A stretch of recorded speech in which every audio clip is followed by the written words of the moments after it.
When I was a child, I talked like a child. I thought like a child. I reasoned like a child. When I grew older, I set aside childish ways. Corinthians 13:11.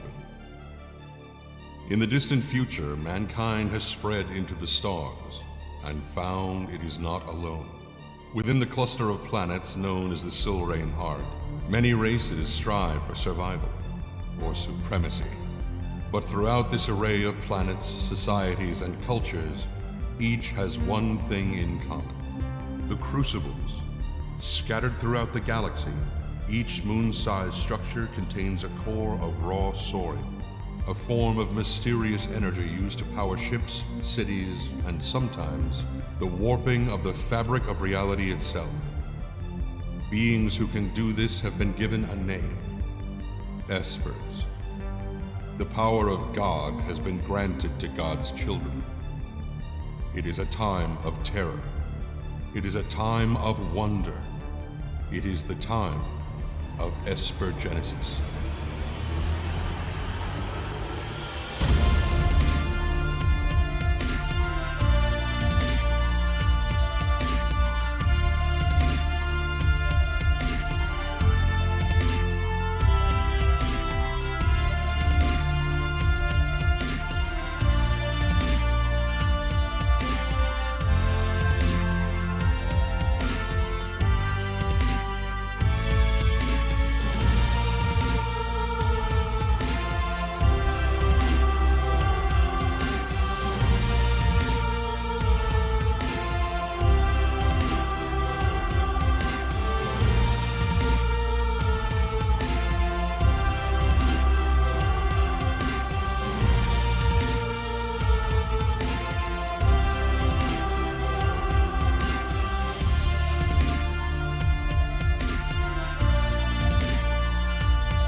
That's what I'm talking about. What is going on, everybody? Welcome, Arvanauts, and welcome everyone to a Friday night stream. It is, we are here on August 27th, 2021. It is amazing how fast August has gone, but we are still here. August has not totally left us. We still have a few days left of summer, and that gives us some time to come back to a campaign that I'm so happy to be a part of and to be able to stream for these lovely people, and that is Esper Genesis. It is day 66, believe it or not, of Esper Genesis Stormfall in the Shadow of the Zephyr campaign. We are sponsored, as always, by Alligator Alley Entertainment, so we want to thank them for that, and I hope that everyone is excited and looking forward to some awesome space opera action. Before we go any further, let me just remind everybody about ways to support the stream. Oh, I hear that, garlic tofu. Well, listen, I have not reached that stage yet. Obviously, still got some years to go before I have to deal with that, but I can only imagine. I know what it was like dropping my kid off at camp for like 2 weeks, so I can only imagine. Feel free to express feelings freely here, and hopefully some space opera combat will help you escape into something else for a little bit. For those of you who are watching, just a couple of reminders about ways to support us. If you haven't done so already, please follow us here on the channel. That is always appreciated. Please check out our YouTube with !ArvTube. which is basically a place where we have all the previous broadcasts of this and many other streams. Exclamation point Arv tweets is my Twitter, where you can follow me over there. Again, subscribing to me on YouTube and following me over on Twitter are both helpful things, not just for me, but also for you, because you can gather information about stuff that is going on with the channel, etc. And exclamation point ArvCord is the Discord channel where you can hang out with the Arvanauts in between streams. Please jump over there as well. We've had a number of people jump on board on the Discord channel in recent months, so please join them if you can. And the website for all of this, as always, is arvaneleron.com. On the financial side, exclamation point Arv Shop is the merchandise area where you can get a bunch of stuff relating to Adventures of Middle-earth and Infinity and Beyond, the Eberron campaign, and soon we're going to be having some Esper Genesis stuff coming over there as well. I know I keep promising that, but it is going to be happening, and you can do that over at exclamation point Arv Shop.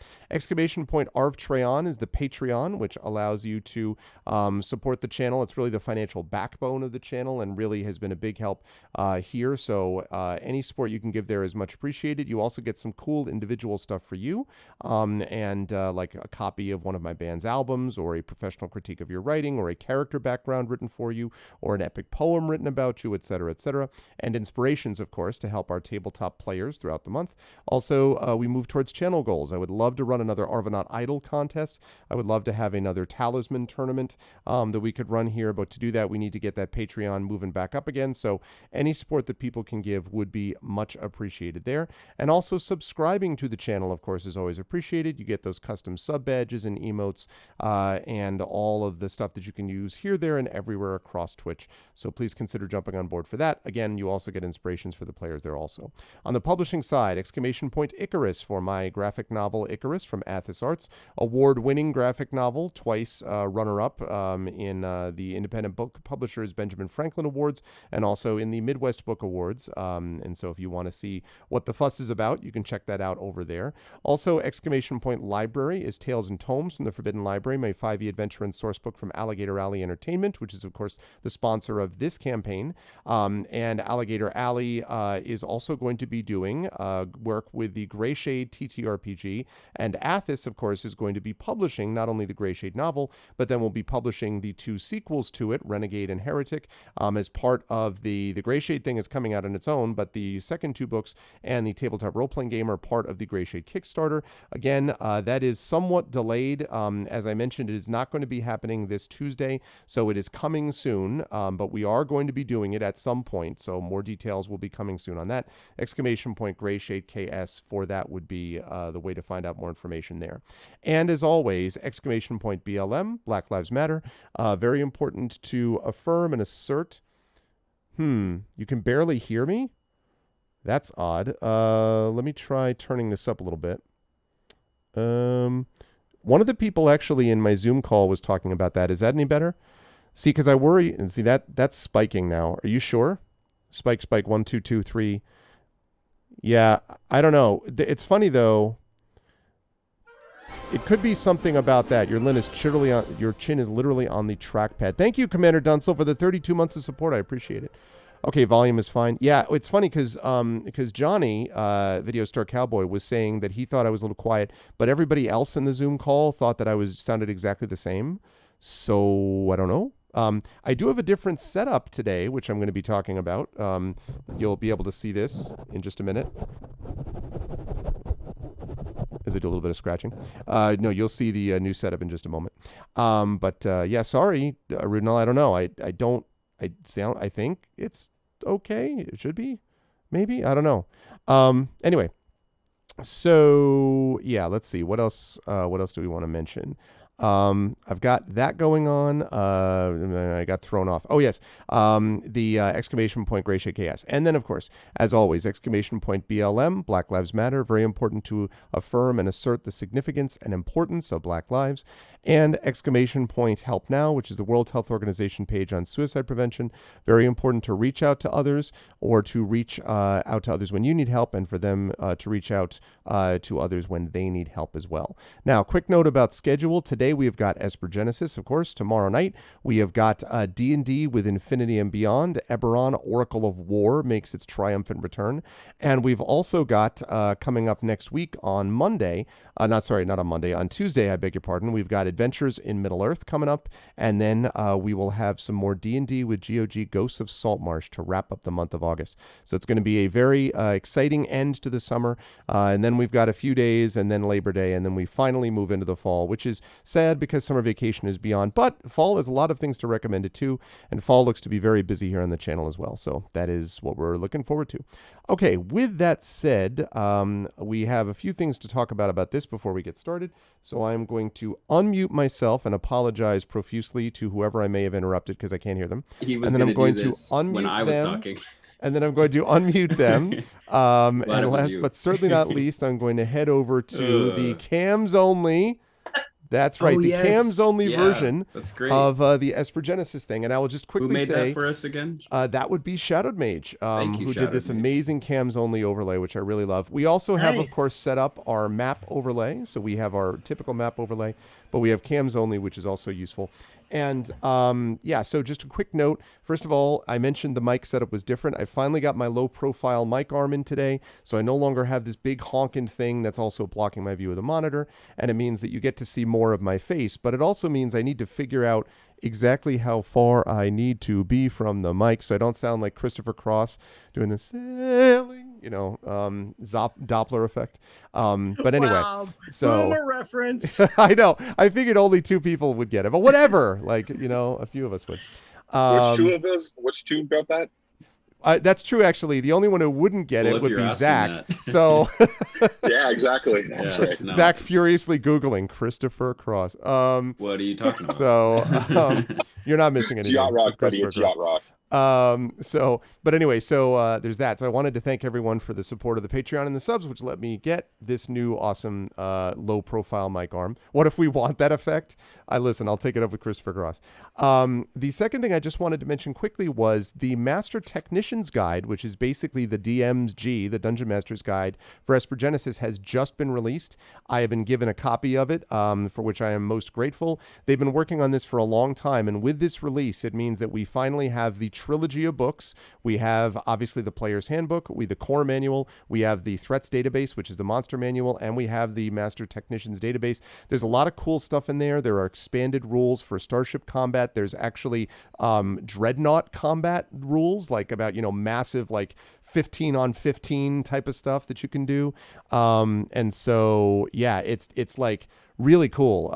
And I am very impressed with it. It's laid out beautifully. And there is a dedication in there to Brian Dalrymple, of course, and thanking him for all the work that he did. So thoughts are definitely with the Alligator Alley folks, and of course, again, with Brian's family. But so happy for Rich and Eric and Chris and all the people at Alligator Alley. So good job, gentlemen. Well done. And it's great stuff. And I can't wait to see them in person so I can do like Kat did and get it autographed, in person. The physical copy is what I want Kat to. and Carlos, we both got autographed at the same That's true. time, I forgot that. That's right. Carlos did that too. Yes. So I want to make sure that I also make that happen.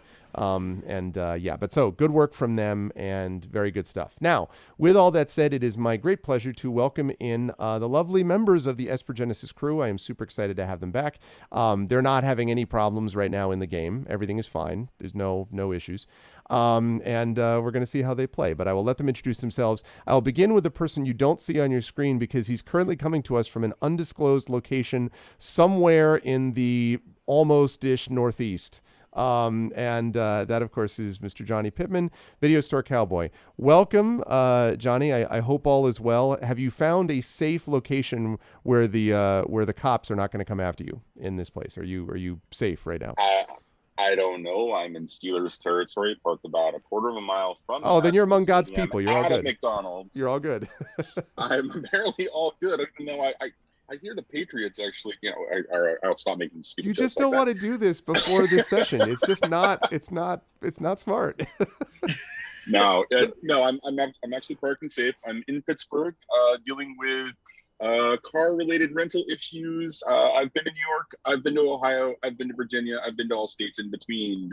And now I'm on the slow trek back home once I actually spend a couple more nights in Ohio. But otherwise, I am coming to you live and direct from Pittsburgh. Nice. Anyways, yeah, I'm Johnny. I'm Video Store Cowboy, and I am playing an Ashen Forged Nelder who isn't really sure what we're doing, staring down in the maw of these two things and hoping to befriend them. And that's me. Good stuff, Johnny. Always a pleasure to have you on board. Also, always a pleasure to have as I move. I guess I'll go down and then back up and then down. So I'll go down next to Carlos for a change. Usually I go no, that's going to confuse me. Never mind. I'm not going to do that. I'm going to go to Kat next, who is in the top row, so to speak. Of this Cam's Only layout. Kat, it is good to see you. How are you? How is life in the universe with you? And how are things in the Pacific Northwest? And who are you playing today?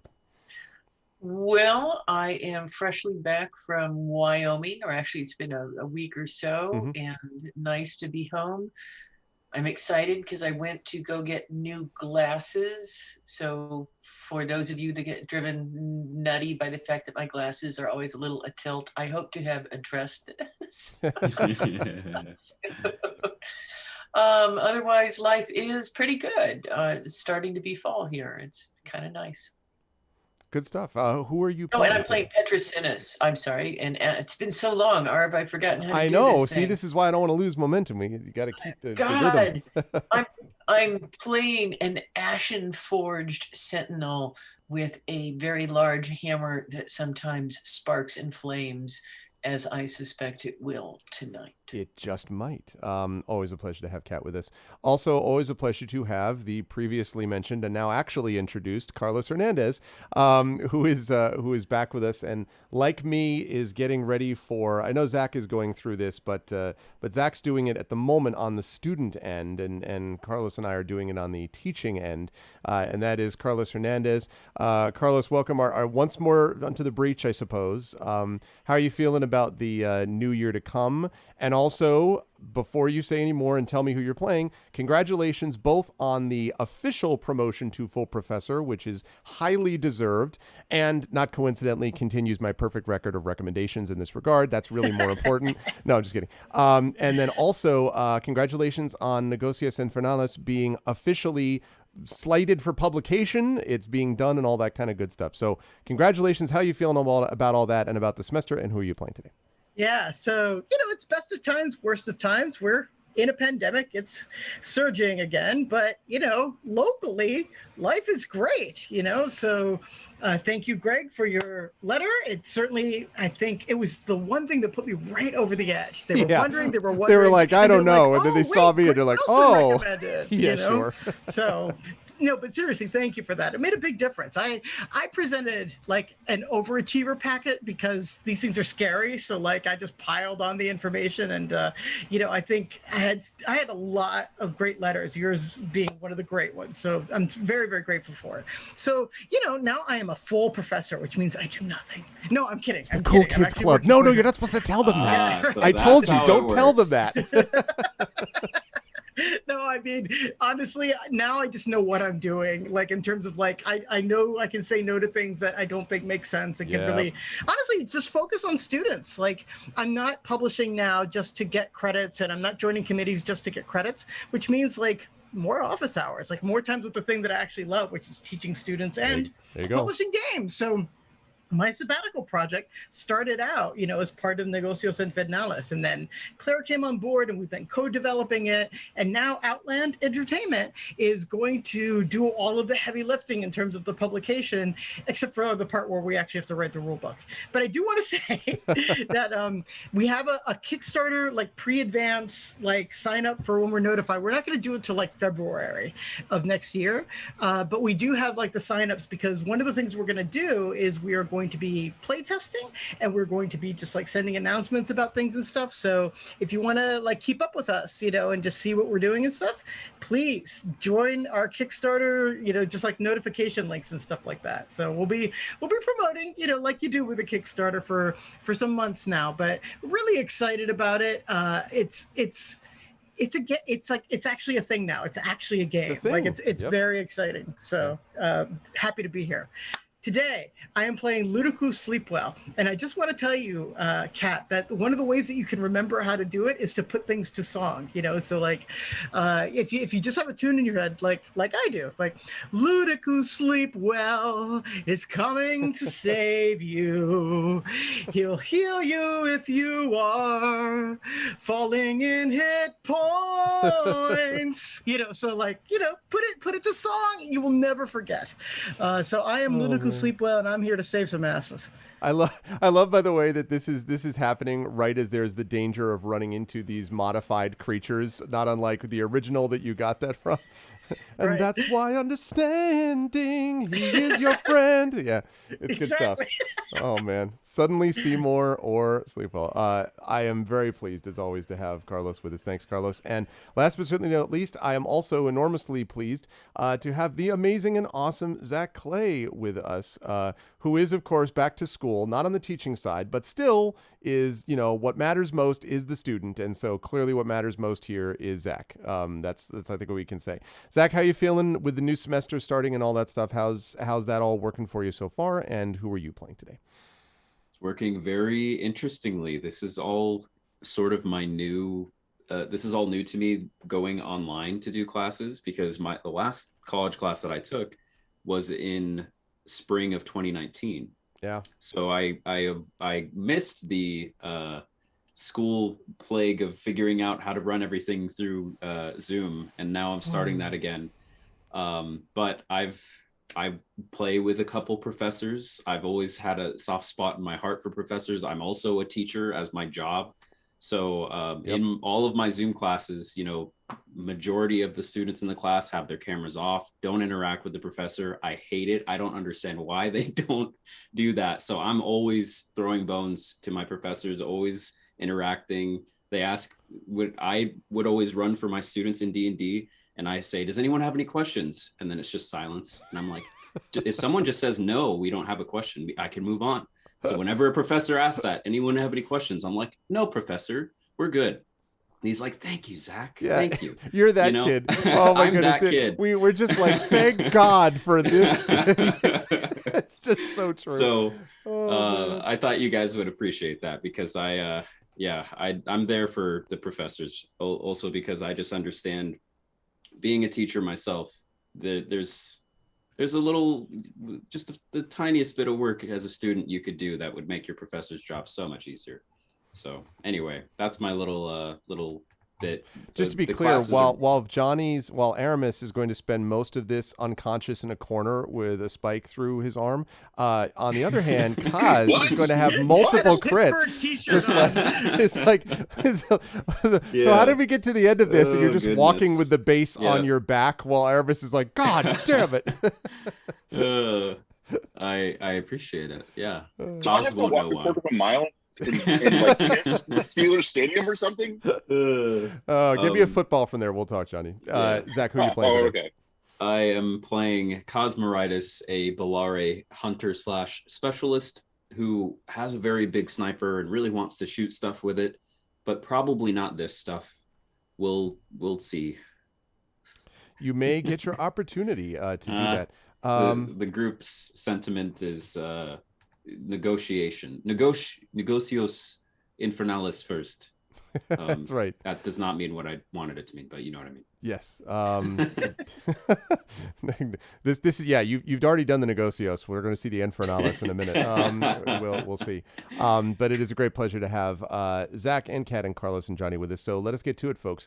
In our last session, the crew has made its way. Let me just fire up a little bit of my quote ominous music. Yes. I think that's appropriate. In our last session, the crew has made its way into the secret base of the thing known as Stormdark, a rogue faction of the Zephyr Corporation, which has shadowy, if you'll pardon the pun, ties to the Shadow Technocracy, an organization with which the party has had many run-ins over the course of this campaign. And in particular, of course, this rogue branch is something that they have perpetually frustrated by blowing up bases and by, stealing their AI and turning them for good purposes and all that kind of stuff. Thank you also for adding that command, Rudno. I was going to ask you to do that. So we have a command now, Negocios, so you can type that in chat, and that pops up a link immediately to the Kickstarter, so you can go follow it as Rudno did. Thank you. Thank you, my friend. Good stuff. They did this, and the party has infiltrated this base after a harrowing trip to and underneath almost, and then back up and over, but they managed to get into the base, where they discovered that there are two actual paths that have gone through the base. One path is a path which is currently guarded by the elite guard of one Laris Baladin, with whom the party has tangled before. In fact, he is responsible for having got them kicked out of the Bastion for a crime they just didn't commit. That's another Boomer reference. They were once again dealing with this guy, Laris Baladin, and Laris Baladin also apparently has now kidnapped Bliss Larkham, someone that at the Bastion the party dealt with before, and Bliss Larkham is in some way connected with not only Laris, but with other people, including the person that is with them right now. They have with them a Alfred who is currently occupied, has become infused with the personality of Mikar Presan, who was responsible for programming the deadly cyber virus, the Long Winter, and which was also responsible for programming the main systems on the Hyperlance and the Alfreds, which the party has continually run into various versions of the Alfreds over time. And as it turns out, Bliss Larkham is Mikar Prasan's daughter. And so put that together, and you end up with a situation where there was all sorts of incentive for the party to go and figure this stuff out, especially because if they want to stop the Long Winter, and those of you watching at home, remember that a version of that, the good part of the Long Winter, is currently within Kaz's suit, in fact. If they're going to deal with this problem and solve the problem of the Long Winter, they're going to have to figure out how to get through to him. They're going to have to get Bliss Larkham back, and they're going to have to stop Laris Baladin. Hence the reason that we are at this base. One side of the base, as I say, was occupied by those guards that are Laris Baladin's elite guards, but the other side of the base, the other sort of path through the base, was shut down and not functional, and the party decided, you know what, we need to go down that way, because at least then we won't run into the guards. And what they discovered when they went down there, they found that the power had been shut off down there, and so they used their ability to basically repel, and I believe it was Petra and I think Kaz was there, and Sleepwell and Aramis were up top, I believe. They went down and discovered creatures that were down there sounding something like basically something like that. And those creatures, as it turned out, were these things that looked very much like these creatures that they had found before, which was, as I look quickly for my notes, not Matakai. Sorry, I have like 6 million things in my head that we're running through here. What the heck was the creature that the Bathera. The Bathera, who are these things that are very sacred to the Matakai. In fact, Aramis may have to deal with this problem later on. He has a certain quest that he has agreed to make up for his may have done that. But in any case, so they look very much like these Batera, but they have been terribly modified in some way. So far, the party has only caught modified. Well done there. I see what you did there. That was a tremendous joke, actually, Zach. And you're going to get plus 10 on most of your I'm just kidding. Thanks, Professor. No problem. What the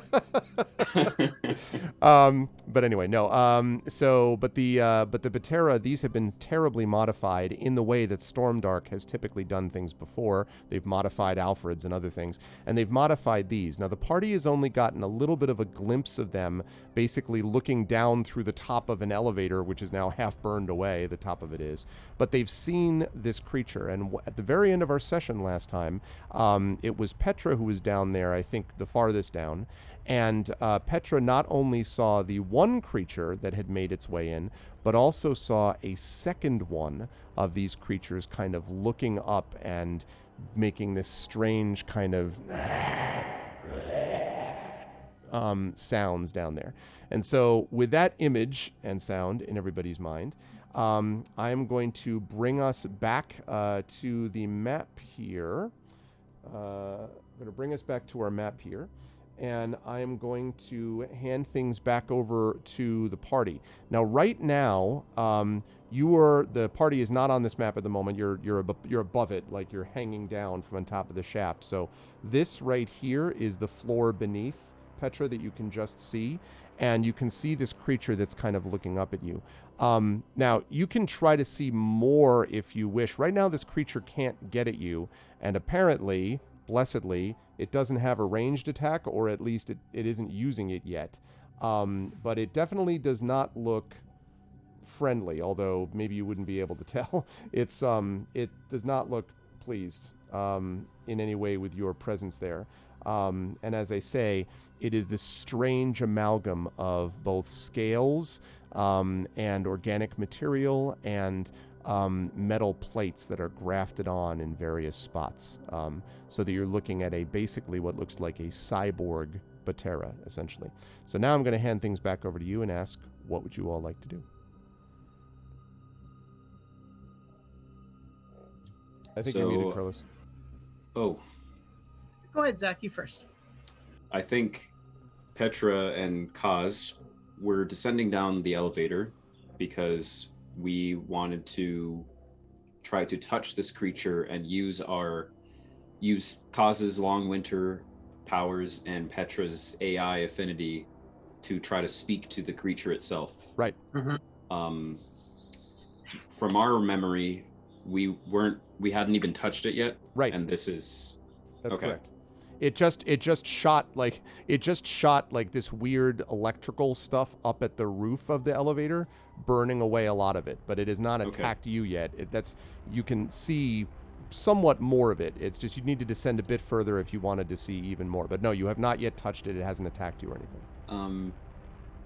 And I forget, is Kaz the one who is closest to these creatures? Or I thought it was Petra was lower than you. I thought it was Petra and then you, but I may be mistaken. But I thought that I don't was remember. I think that was right. I think that was correct. That Petra was kind of in the lead, partially because I just wanted to remind everybody that Petra has a micro stabilizer that I cast on her. So this is very important because if she drops to 0 hit points, instead she will go to 1 hit point. And if she fails a death save, because there's like a death evil eye or something that shot at her, she actually just rejects it and just says no. I think it's important that we make that clear, that just to have so everyone's clear, there is this anti-death stuff put on Petra. Not that there's any reason to believe that we may be using that. Well, this is one of the reasons why I think Petra went first, because she's got a little less likelihood of deathness. Yes, indeed. So, Kaz from behind Petra shoots a look at her and I was about to say raises his eyebrows, and then I rememred I can't do that. An emoji. He raises his Your valence. emoji can do that. Yeah. I have maybe I don't do emojis, but like I manipulate the stardust inside the suit to make the shape of a face, and then that's an emoji, eyebrow. Man. Call it what you want. Yeah, sure. Okay. And I say to Petra, we should still go for it, I think. But you're the one in the lead. I agree. I'm just trying to think of ways to maximize our chances of not dying instantly when we do this. Okay. Yep. I can still make our favorite Kaz pocket dimension. Kaz pocket. I was thinking that. Yeah. Kaz pocket. Yum. Wait, no, that's Red Robin. Never mind.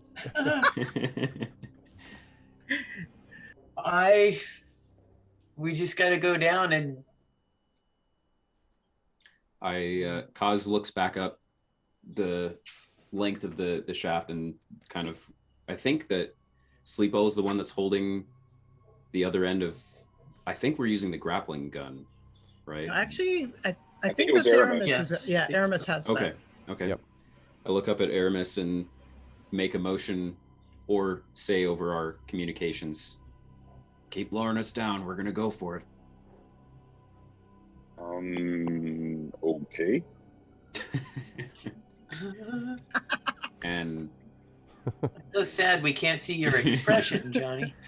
Yeah, it's exactly as you imagined. somewhere in Pittsburgh, Johnny's in his car going, no. You know what's funny is I can't actually see what you're emoting right now on screen, so that's even funny. Well, you can imagine what I would be imagining you're imagining. So, oh man. Okay. So trying to get closer. So you're lowering them farther. Okay. So Petra, are you going to be, are you reaching out as you do that? Because I imagine you're just sort of holding on to the end of the end of the rope as you're being, or the wire as you're being lowered down. Are you going to try to reach out, or how are you approaching these creatures? I'm actually keeping my limbs in, and I'm trying to project peace and a sort of general don't bite me sort of aura. Peace. Okay. And at some point where I can get close enough to touch it, I will touch it. But here we go. I love it. I have got to go see what check I got to make for that. I am going to ask you to make here. Tell me how you're representing yourself as radiating peace. I mean, to a certain degree, like physically, I know you said you have legs in and so forth. Do you have your facial expression a certain way? Do you have your hands like open, like, or, like what kind of... My hands are up and open like this. Okay. Okay. I'm going to ask you to make here...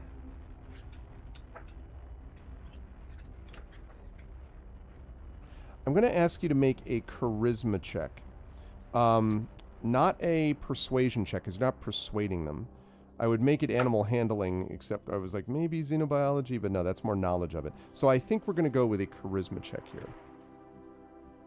Okay, well, so that is luckily +3, so certainly would be a good time for an inspiration. That's true, chat. There are inspirations, and we have a couple sessions left. Wow, chat, just mentioning this, about to hit return, so you're about to lose your chance to inspire, but here we go. Okay. J-Reb is redeemed Arvanaut inspirations. That's a good call, actually, Jay, because I don't think anyone has done that this month.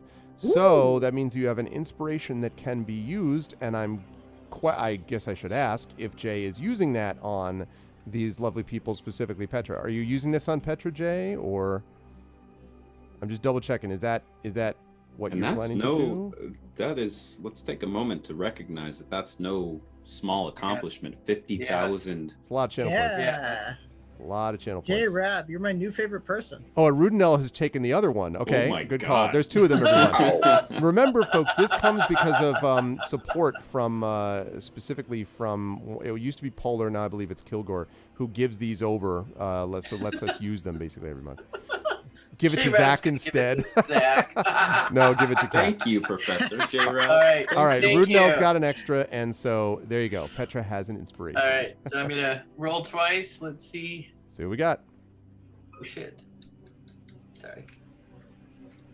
I'll just swear at everybody and say, "What is this?" Oh, because I'm doing it in chat instead of in the game. You have convinced the Patera in chat. Sadly. I'm just like, how can this Oh be? my God, a Rudinell, that's insane. Yep. I need to figure out more Wow. ways to use channel points also. Well, I bet you have channel points, Mrs. Dunsel. I bet you You have... could do a thing where, like, if they redeem channel points, they can change the lights in your room or something. Ooh, that's a good one. Okay. Well, Let's go with we know what we're going 19. with, the 19. Okay. So Yeah. You reach Thank you. down, and the creature, its immediate reaction is, as you lower your hand very slowly, and the one that's behind it kind of comes to a halt a little bit, and it's sort of tilting its head. So these creatures are very large, very solid on their feet. And as I said, there's a lot of metal that's sort of grafted into them. And in fact, this creature's skull is almost bisected, you might almost say, with one half just sort of organic, as I say, scales, and sort of like if you were looking at a Batera's face. And then the other side is partially metal. But it's metal which is not,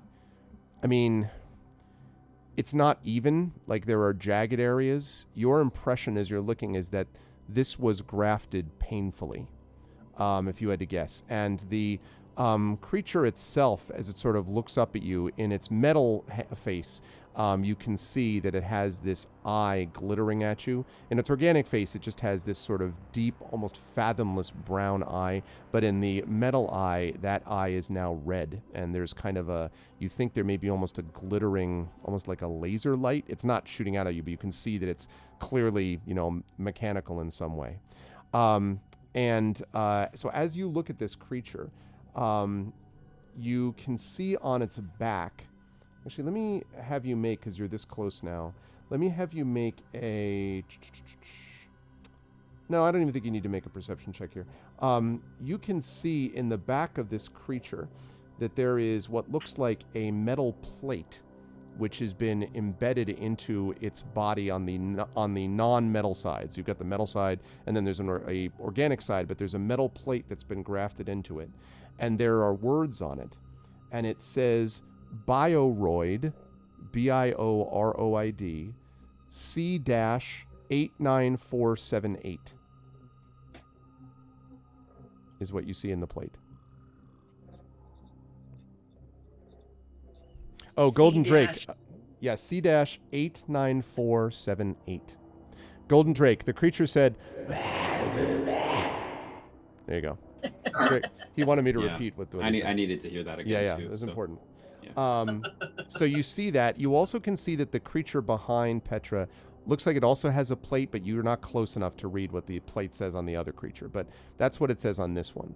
And the creature sort of brings its huge metal head, well, half metal head, up to you. And so there's this moment where your hand is reaching down and its metal head with just, you can see, like almost horrifyingly sharp-edged metal on some of its side, is right next to your hand.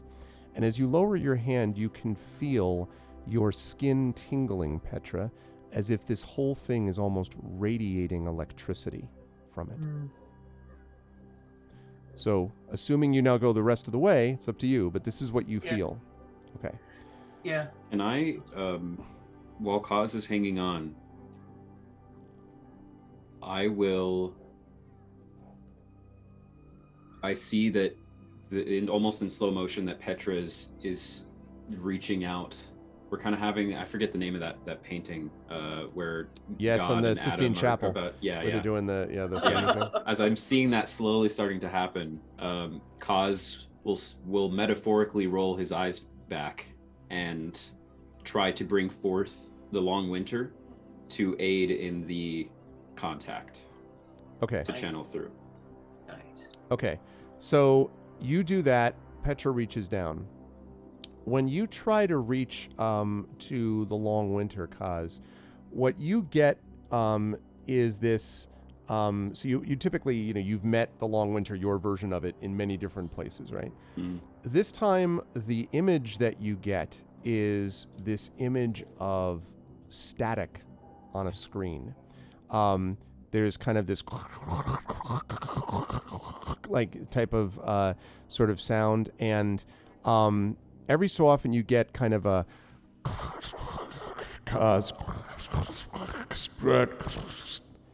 type of thing. Something is interfering with, or you're in an area where you're being interfered in reaching the long winter.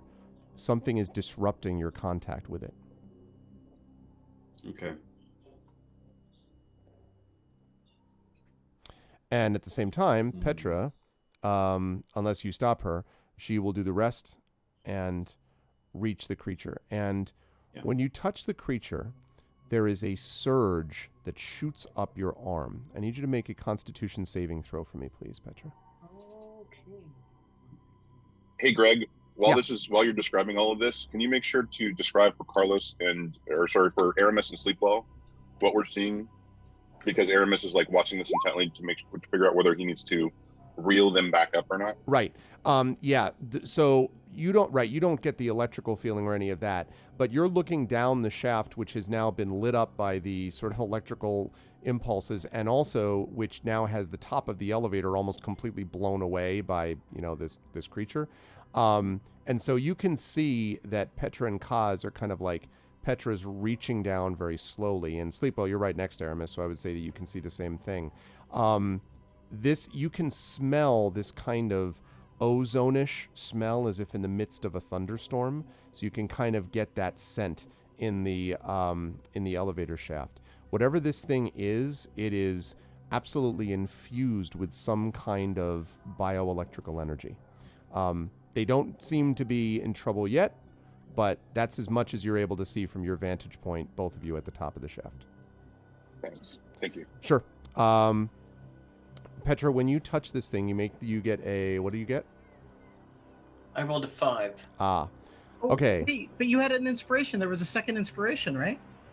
No, there was one inspiration that was given to her. I mean, 2 people got inspirations to give out to players, but I mean, I guess you could try to... I think that would be a bit greedy to take 2 inspirations in a row. Myself. Yeah. But Arudna has one available to give out. But Whatever Arudna wants to. Yes. I mean, listen, it's up to you as far as taking the greed. But so the lightning courses through your body. Arudna says, "No, I think you should save it for the death save." Oh man. Okay. So here we go. Let's see what happens to you. So you are zapped by electricity, Petra, and the effect of this is you are going to take. Okay. First of all, you were going to take 7 points. Now I have you at 5 out of 5 temporary. That might have been from Sleepwell. May have given you that as part of something. She gave it to us, actually. Oh, okay. She gave us all a boost. Okay, but was that including you That when you did not gave it? include me. That would be everybody else. My fault. Okay, so then you just take 7 points of electrical damage, basically lightning damage, as this thing courses through your body, and your body kind of goes rigid as this thing is, kind of zapping you. But the hand that touches the thing is still almost kind of locked in place to this thing. And behind it, the second creature goes, but the creature that's there actually falls silent, and for a moment, both its brown and reddish eye close. And you feel sort of flowing through your body, Petra, this awareness, and it's awareness of a particular image. And the image is of 2 things. A room with what looks like a shattered glass case in it.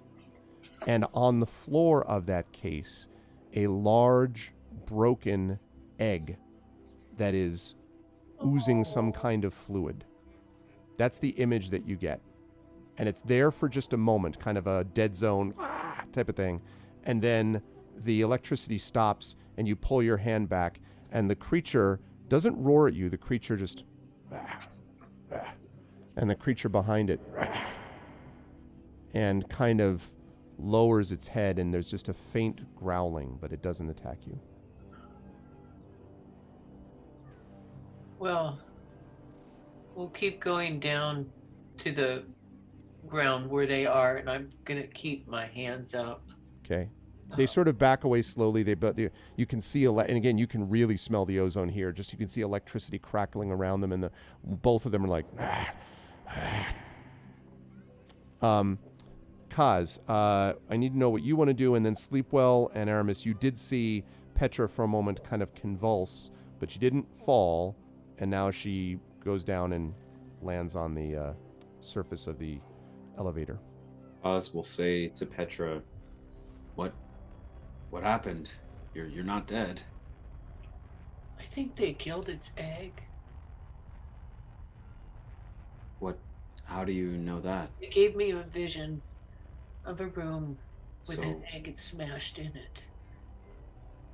okay. But I don't know exactly where to go from here. I think we should tell them that we'll help them, but I don't know there's any way to unsmash that egg. Can you send it a vision? I'm going to try to. And so Okay. I'll try to touch it again. So it kind of like it backs off, like it doesn't. It's you know again it doesn't attack, but it seems like it is drawing back from your touch. Okay.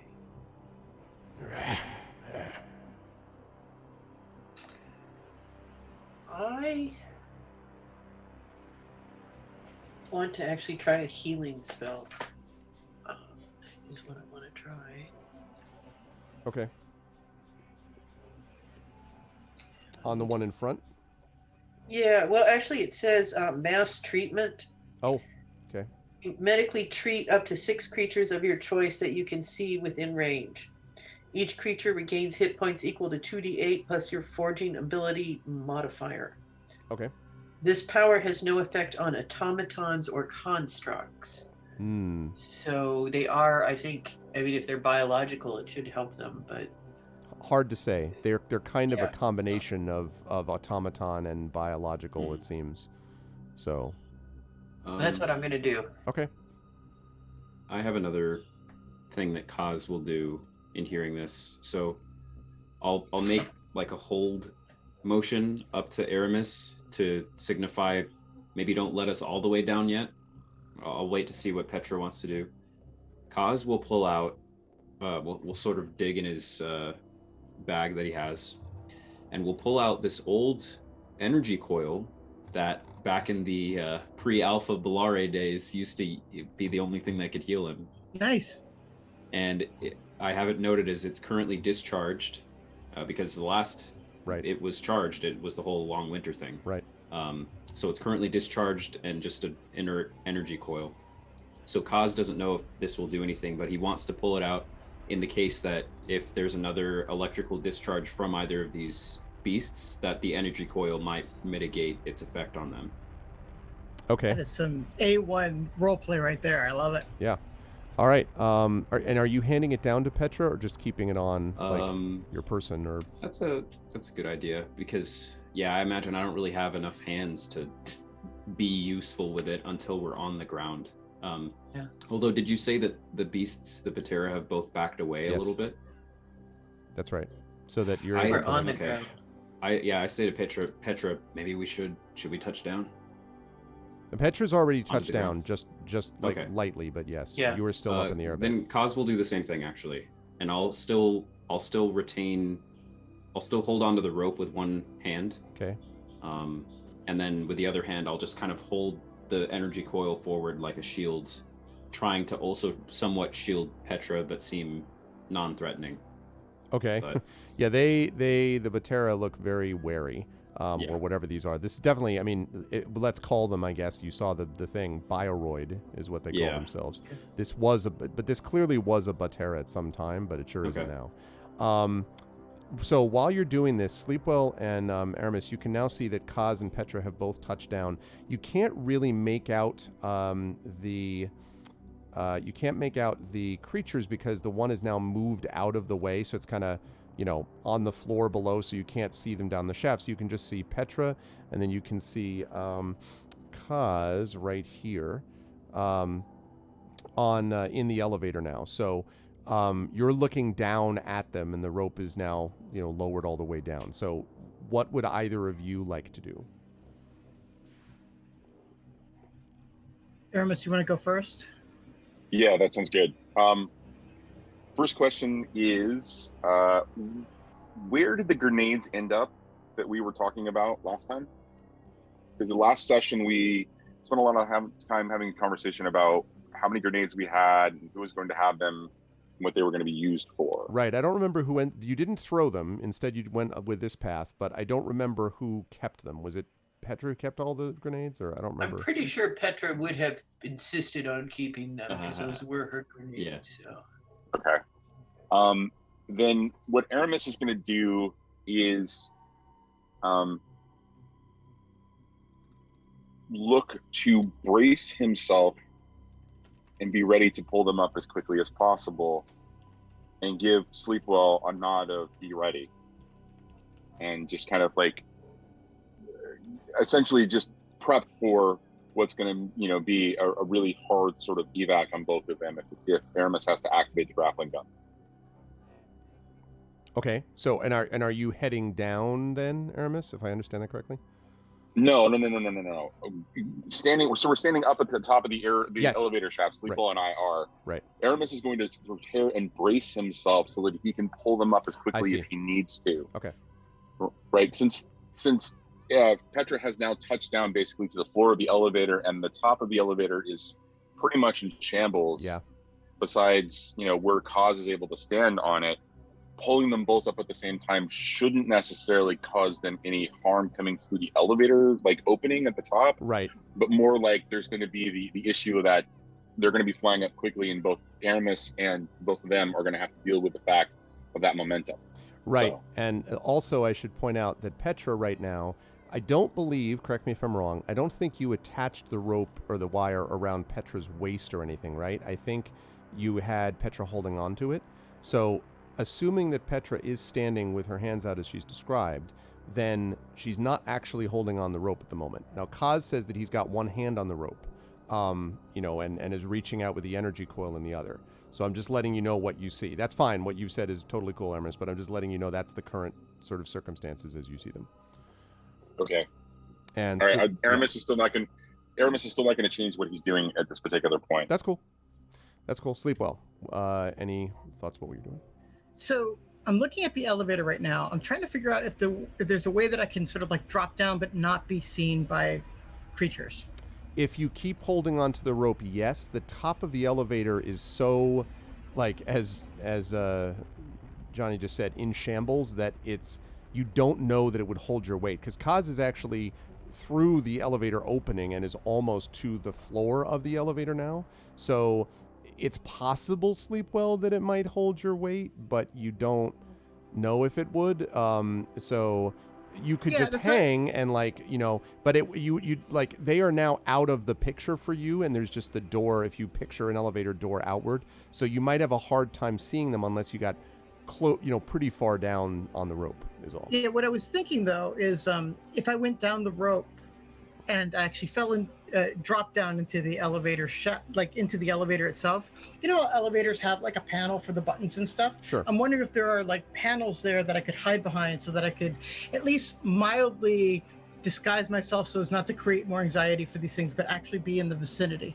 I would say that's possible, but you won't be able to let your compatriots know that without telling them that's what you're doing. So in other words, you're going to show up and they'll be like, oh, hi, Sleep. Well, you know what I mean? But you can, yes, I would say that there's enough room for you. I don't know that Kaz or Petra could do this because of their size. I think they would just not quite fit below the buttons, but I think Sleepwell, you might be able to squeeze in so they might not see you. Yes. I'm going to try that. Okay. So I'm going to announce myself and say I'm coming in. I'm just going to try to hide behind one of the panels. Okay. So you hear that. Sleepo, you come down. I'm going to ask you to make for me an acrobatics check, or if you don't have that, just a dexterity check. Just to make sure. It's not a super difficult one, but you're trying to make sure that you don't, Captain America it. Right. No power fist to the floor. Right, or anything. exactly. I'm here. It's not what you want. So with modifier 20. Wow. All right. Yeah. So you lithely move down. Oh, just land quietly, cat-like. One might say cat-like. Yes, yeah. I was just going to say.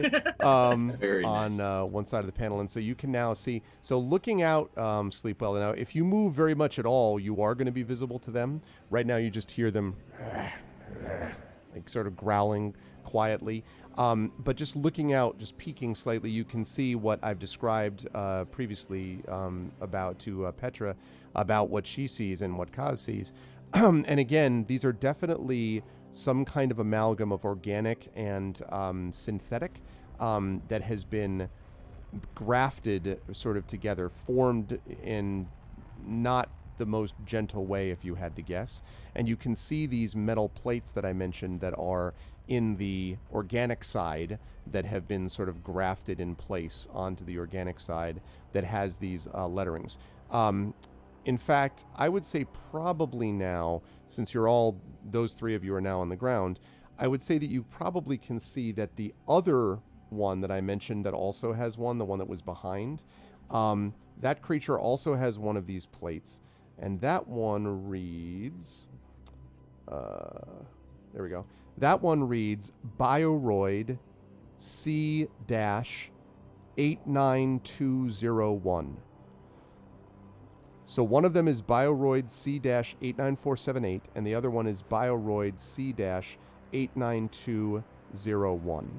And while you're here, Sleepwell, I'll let you make a medicine check, because you're close enough that you can actually take a look.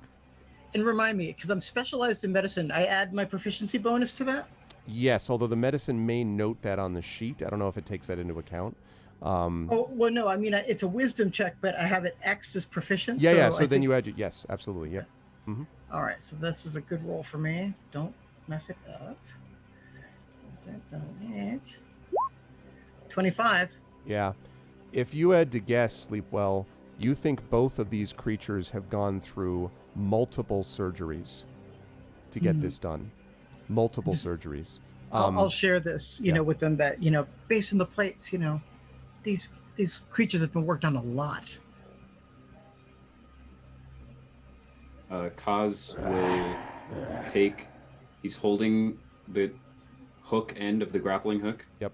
And I have those like bars on my back, my hunter's rig, and I will hook the grappling hook to my suit so that I can have another hand free. Okay. And with that other hand, I will put my hand on the shoulder of Petra, and then still the energy coil on the other. So now there's at least a point of connection between me and her. Okay. And I sort of whisper through the vocalizer in the suit, "All right, all you." I'm here, you know, I just quickly say, I'm here to help. But, oh, hey, hi. Petra, are you okay? I saw, it looked like you got shocked there. It gave me a vision. These two creatures have been terribly tortured, Sleepwell, and their egg has been smashed. Their egg has been smashed. Where is the egg? Somewhere down here there, and from the vision of the room that I got, Greg, do I have any idea other than it's down here somewhere? Yeah, no idea at all. It's definitely not this room, because you can see that this room looks just sort of like a large room with a wall on one side, actually like a steel wall, and then there's a passageway that leads up here. But there's nothing it's fairly empty. There is a lot of shattered glass and kind of viscous fluid on the floor, and there are flashing lights elsewhere in the corridor as of like flickering or shorting out circuits or whatever, but that's it. It's definitely not in this room, but beyond that, you have no idea. The only thing you saw in the room was just the little shattered glass case, some of that viscous fluid, and then this broken egg. I should mention, by the way, Petra, that the egg was a golden color and was modeled with these sort of crimson patterns, but the egg was as tall as you. Wow. Okay. And you did describe it as being damaged, right? Oh yeah. Okay. Yep. And did the surroundings, like, it was in a case, but was that case placed in a similar sort of Couldn't see that. Okay. All right. So I'm going to say aloud, we don't mean you any harm. And I'm going to take just a step forward slowly. Do you want to say something first, Carlos? Go ahead. Just very quickly, I don't remember the result because you had said you were going to cast mass healing. And Oh, you that's said, right. I was gonna Yeah, so cast- did that. Yeah, so I didn't know what the result of that. So okay, so we're gonna go with mass treatment. Mass treatment, sorry. Yeah, and mass treatment. I want to make sure that it's allies, or is it all creatures in a certain range? All creatures, I believe. Let me make Up sure. to 6, yeah, something like that. Does that include you? Let me see. Am I a creature? I presume. Yes. So up to 6 Surprise, creatures of your Petra's not a choice creature. that you can see within range, which I would assume means also you. Yeah. Okay. So the reason I asked that is because that means you'll be healed a little bit yourself. Okay. So, all right. So I would like you, please. So you're going to roll 2d8, and then you're going to add your forging ability modifier, basically the thing that you use for your Esper / spell powers, essentially. What's up, Rock God? That's 4, right? Yes, I think that sounds right. I think it should be 4. That is my proficiency. Yeah, all of our proficiency bonuses are 4 right now. So 9. Okay, so 9 points. So that means you are, first of all, back up to normal. So when you do this mass heal, something very odd happens, and I'm going to ask you. I'm going to do something a little bit out of the box here. I want you to make an insight check for me, please, Petra. And I guess sleep well while everybody can, actually everybody except Aramis, because Aramis doesn't have a sight line on this, but the 3 of you down there can make an insight check for me. Insight. It's wisdom. Am I still being punished? Listen, someone has to hold the rope, and you're holding the rope. Does that rope involve the Patriots? I mean, it could, if you'd like me to have these creatures up top as well. Like, Damn it. okay, let's see. So it looks like God. 11 and 11 and a 29. Yeah. Plus 11. I do. Kaz has really high insight from his sniper days of when he's scoping out a target, determining what they'll do. Yep. From While his he's sniper watching. days, including today, right? Yeah. Yeah, seriously. He's still a See that sniper. fly? You want to know its name? It's on its collar. So, exactly. It's actually a very well-known bioroid named John, so from a long line of bioroids. So, what you note is when you see the heal go off, you can see that there is this kind of blue light that sort of ripples along Kaz, the organic parts of the bioroid only. So they're roughly bilateral. It's not perfect, but it's roughly bilateral. One section and one half of the creature is more metallic, basically, and one is more organic. So on the organic side, you see this kind of blue light rippling. But as it's doing so, you can see that the metal portion of the creature, the electricity builds as the blue light is flowing in it. And both creatures, and they kind of rear back, and they seem very agitated, like. Weird. Okay. Oh, okay.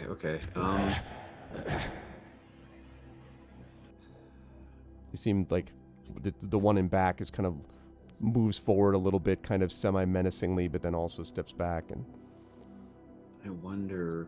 I turn to Sleepwell and say, if I hold up the energy coil and say, if I can get this close to them, perhaps touch them with it, it will drain some of that electricity from their metallic side. But do you have a way of making this work at a distance? I mean, I could go up there, but I thought I'd ask. Well, I can make a robot. I want it to be well received and not seen as an attack. At like how, any little creature coming toward them, they're gonna, they're likely to just rip it to shreds immediately. In fact, they did rip the other one to shreds that I'd sent, when I was just exploring this area. That seemed to upset them. Maybe Honestly, we should just try. I think Petra has the best connection. We've got to stop trying to like do fancy stuff and maybe like I don't. What are these? It's a I'm just acting out what is confusing. He's like, what is the like? Do they have a mating dance or like a friend dance, or do we expose our bellies to them? Like, what do we do? I would love to be able to make a xenobiology check, like Hail Mary, to see if I can come up with something that seems really good. You could make a xenobiology check this if you wish, sure. Thanks, I appreciate that. If you get this, we get to see a moment where Ludicrous Sleepwell is with. Nope, never mind. I was gonna say, You're this like, flashback of you with your mentor. Ooh. Your mentor is passing through some books on engineering and stuff, and then you're like, "Oh, what's this?" And it's like, "Oh, that's just the mating rituals of a Batera. You don't need to see that." You'll never see that. Yeah, no. Instead, what we get is actually Sleepwell doing exactly what Carlos was just describing, which is, well, maybe if we like if we constructed a primitive lathe, and he's like all this stuff. Yeah. Exactly. That's pretty much exactly what is happening. Yeah, Sleepwell, you have no idea. Except that, like I said, definitely surgery has been done on these things. Kaz will turn to Petra and say, I think you should just try to do what you just did again. That's our best shot. I'll be here with you and try to drain some of the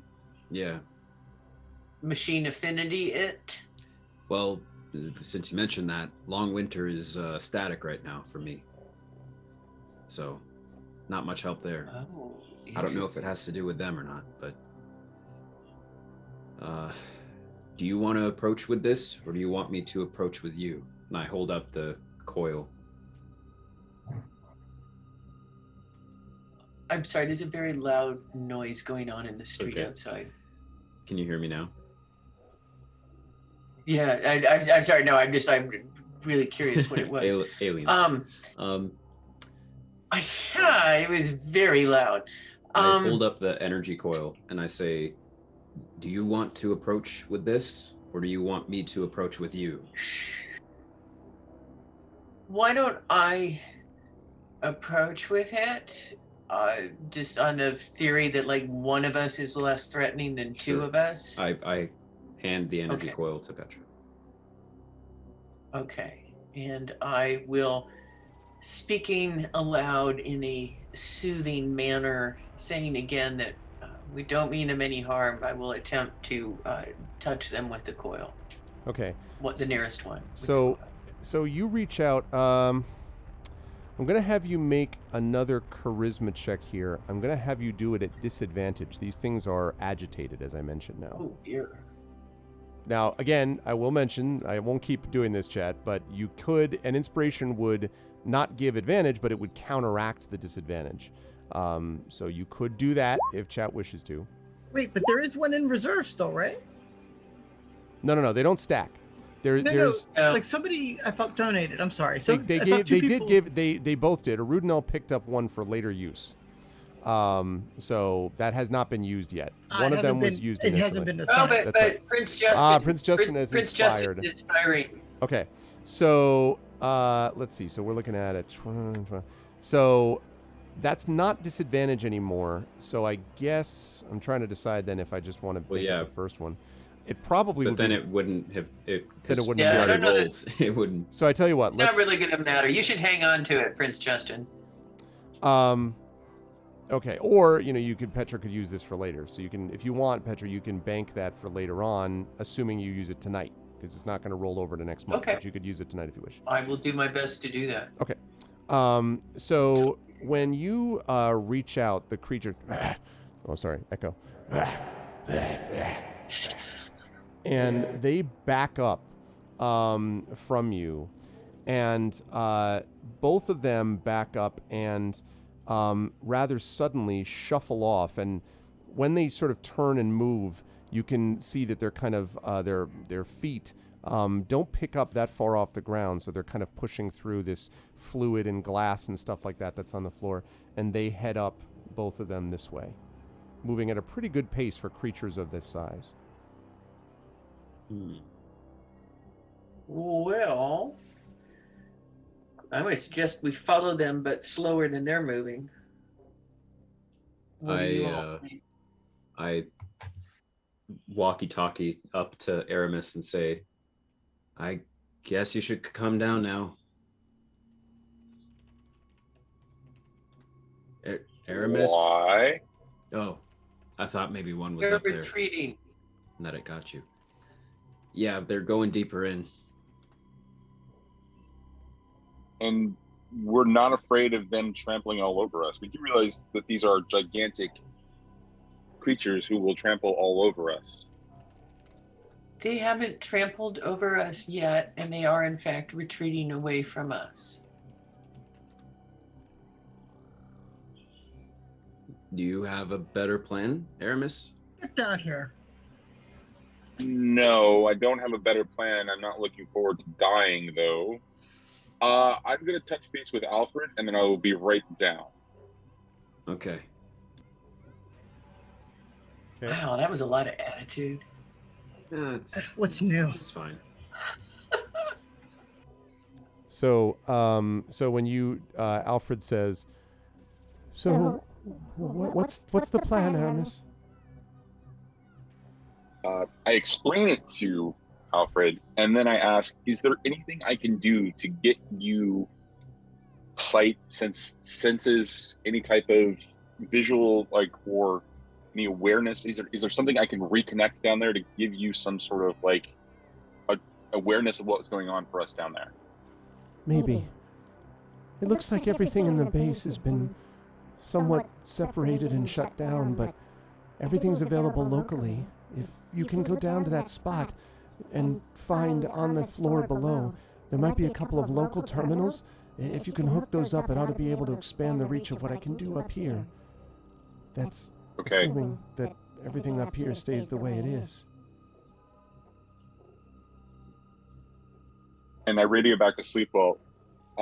What's going on with these drones up here? Can we have them protect Alfred? Because he's concerned about the situation up here.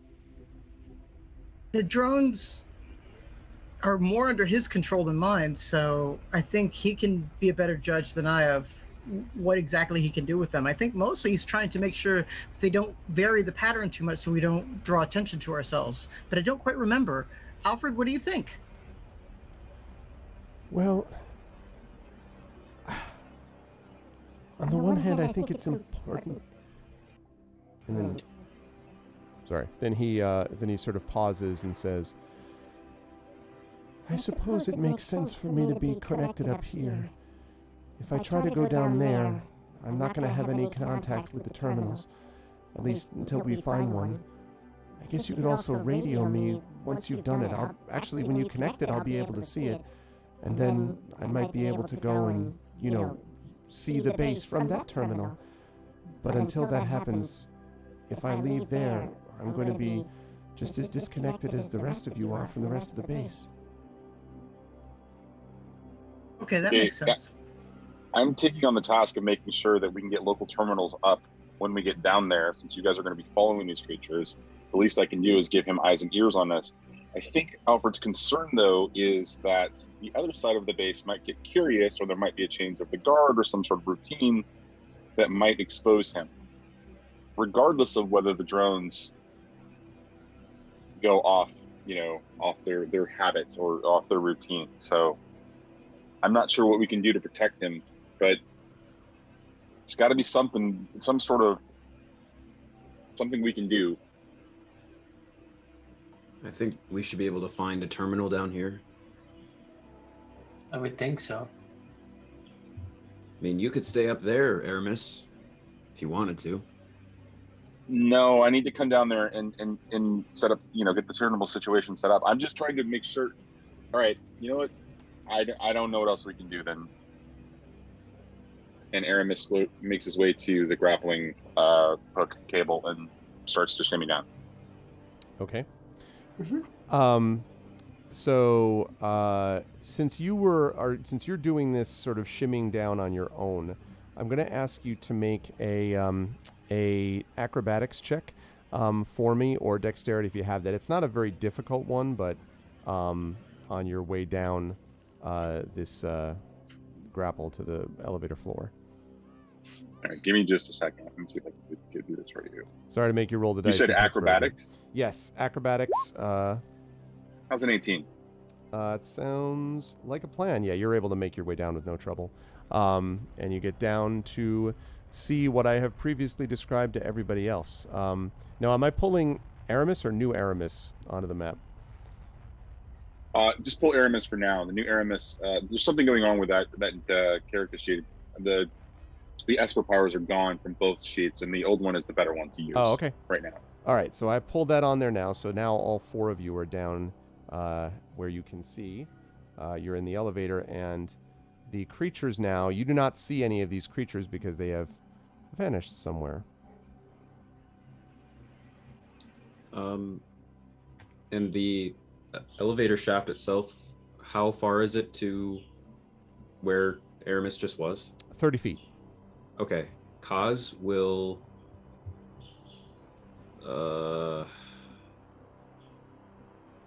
Yeah. Kaz will turn and, collapse the grapple gun and bring it back to its regular state, and then shoot it and grapple the lip of the level that we were all just on, where Alfred is. Okay.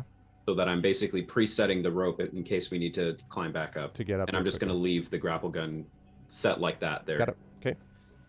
And then turn to everyone else and say, all right, here we go.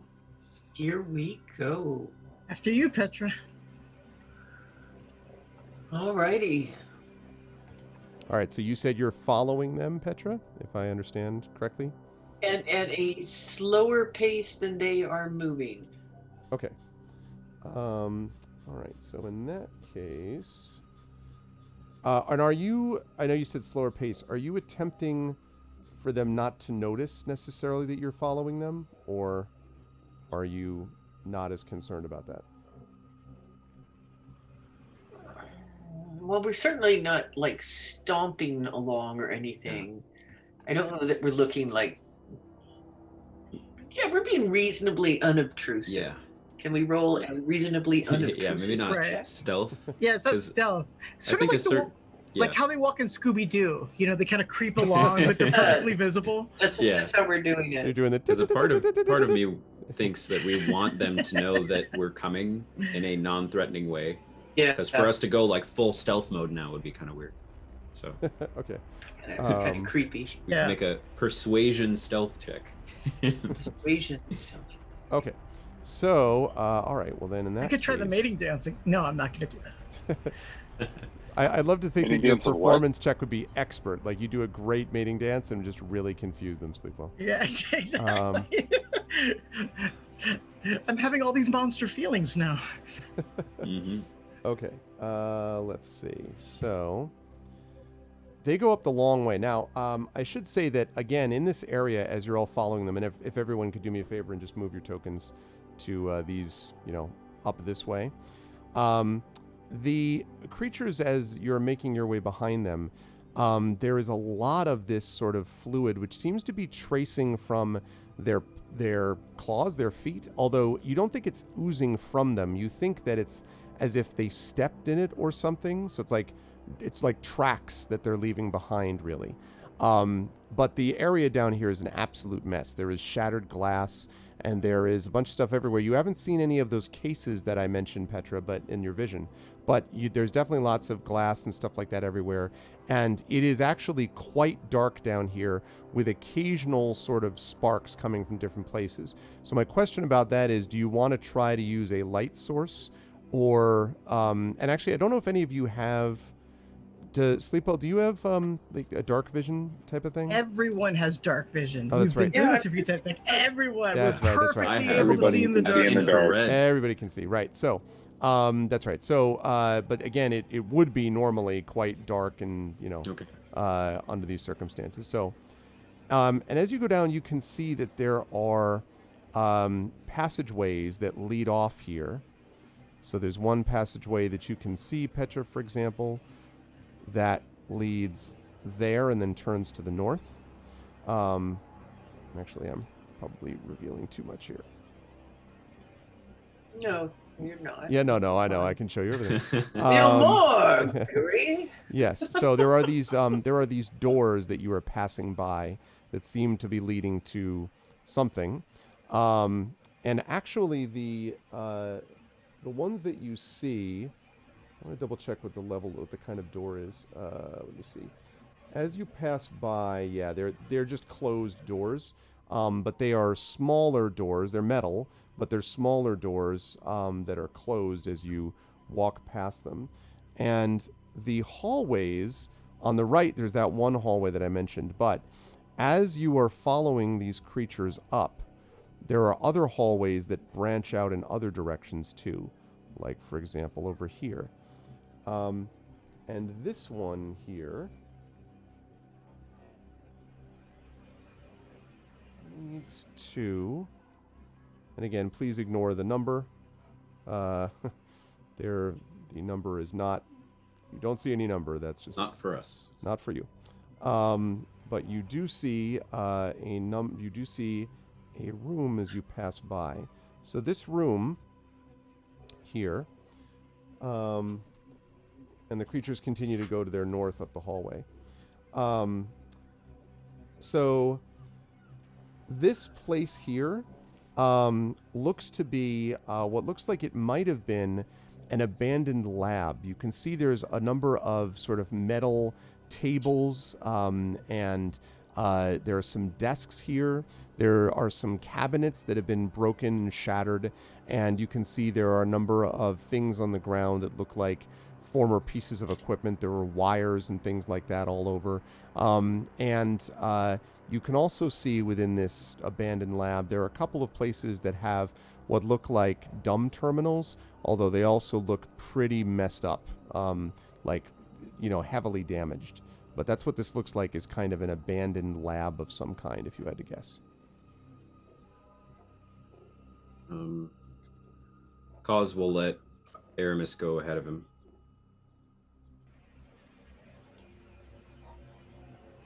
Okay. Okay. Are you moving your token, Johnny, or is someone else? I am. Yeah, I should be able to. All right. Okay. So they continue to move up. Can we listen at these doors as we're passing them, or test them? If you wish, see if you do that, these are going to move farther north. I mean, you're able to see them, but they're still moving fairly quickly. I'm just letting you know. I don't know if that matters to you. I'm not really that keen on catching up with them. Okay. I agree. Hey, Shadow. Okay, sure. You can absolutely listen if you wish. Which one are you listening at? The bottom one or the second one, or? First, the bottom one. Okay. All right, so go ahead and make a perception check for me, please, down there. Perception.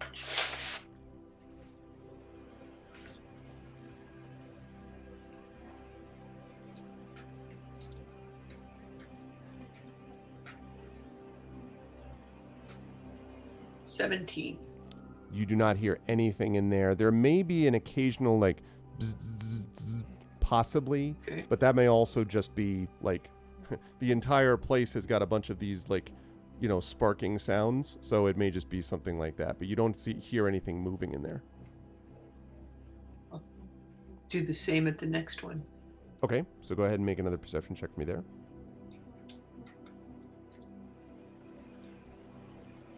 If there is something there, I probably hear it. You probably hear it.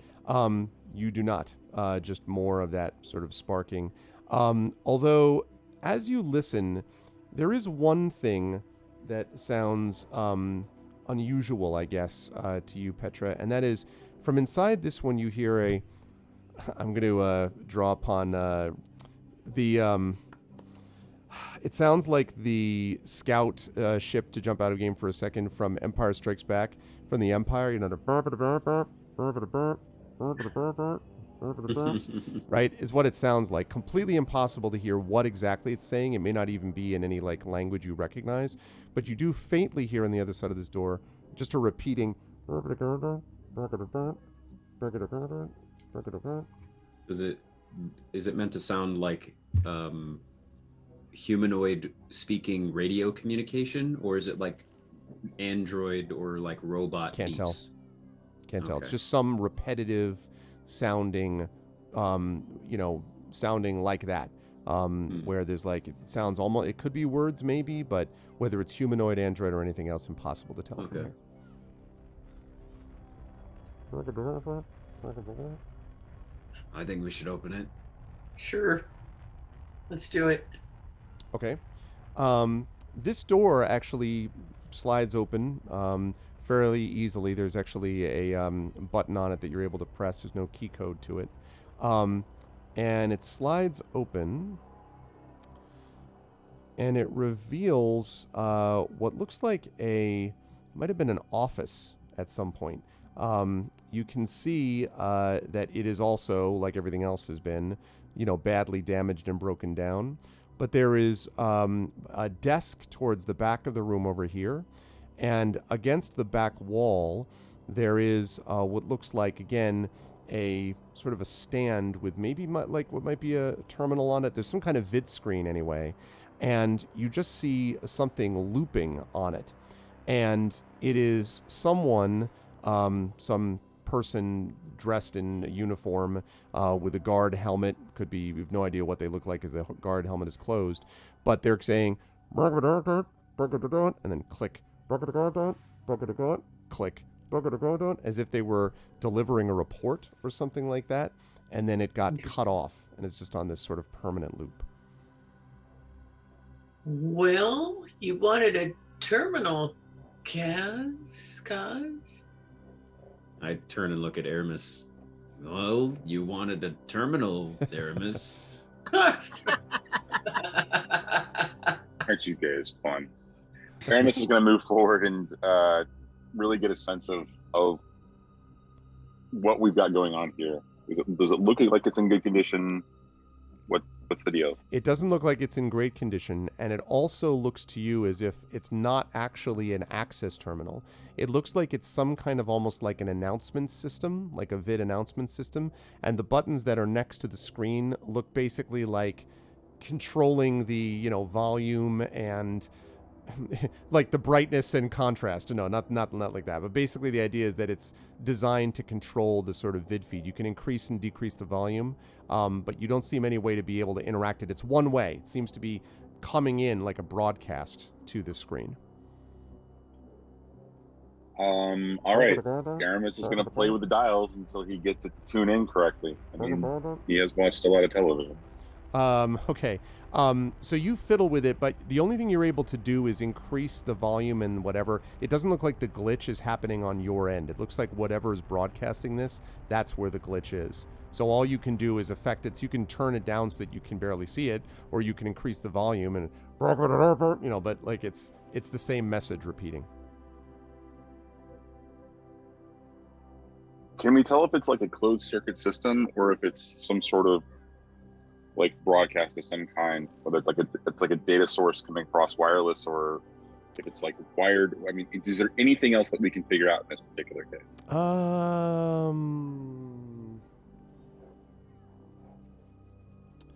How about you make for me, please, a computers check for me?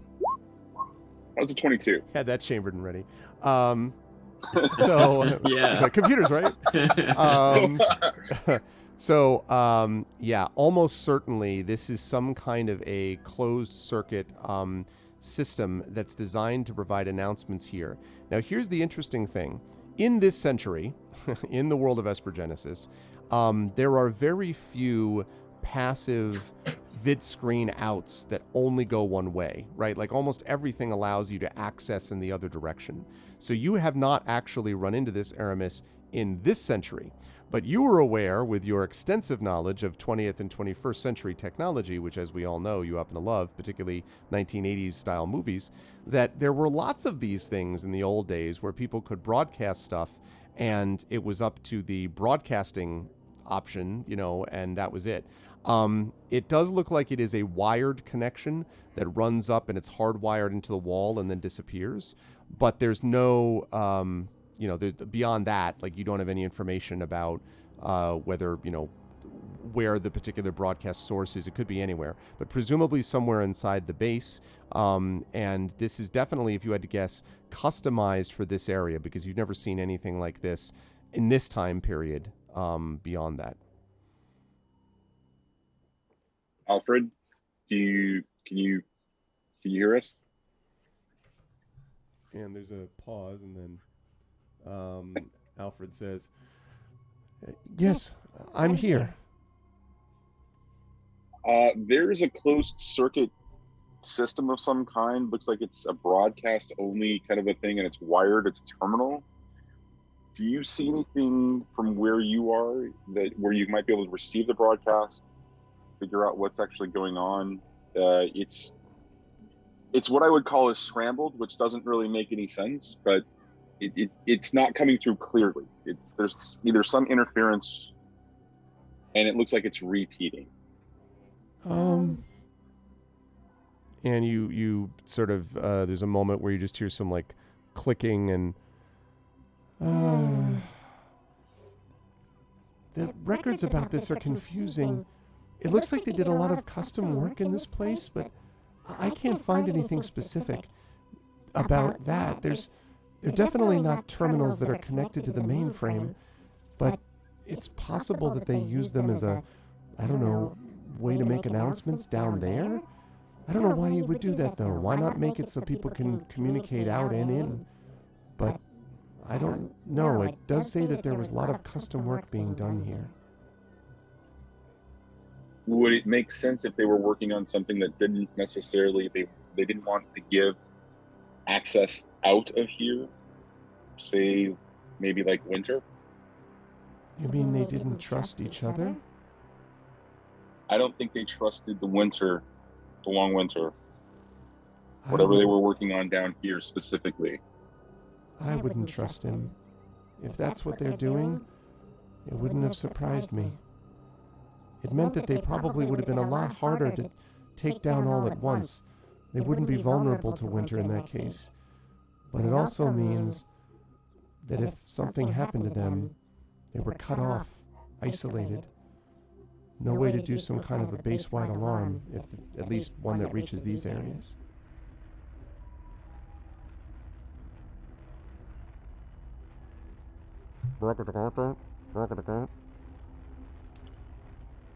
Aramis is going to turn to the group and say,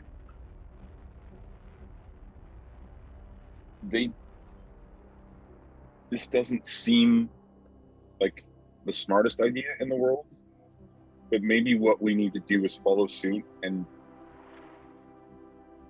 disconnect or no longer broadcast to Alfred. That might be a vector out of here for whatever's trapped down here that might be software based. Say an AI.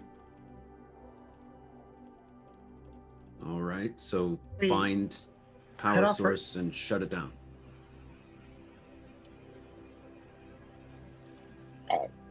Yes, I'm also suggesting that we don't communicate with Alfred anymore and do not follow suit with what I was originally intending, which was to connect him to a local terminal down here.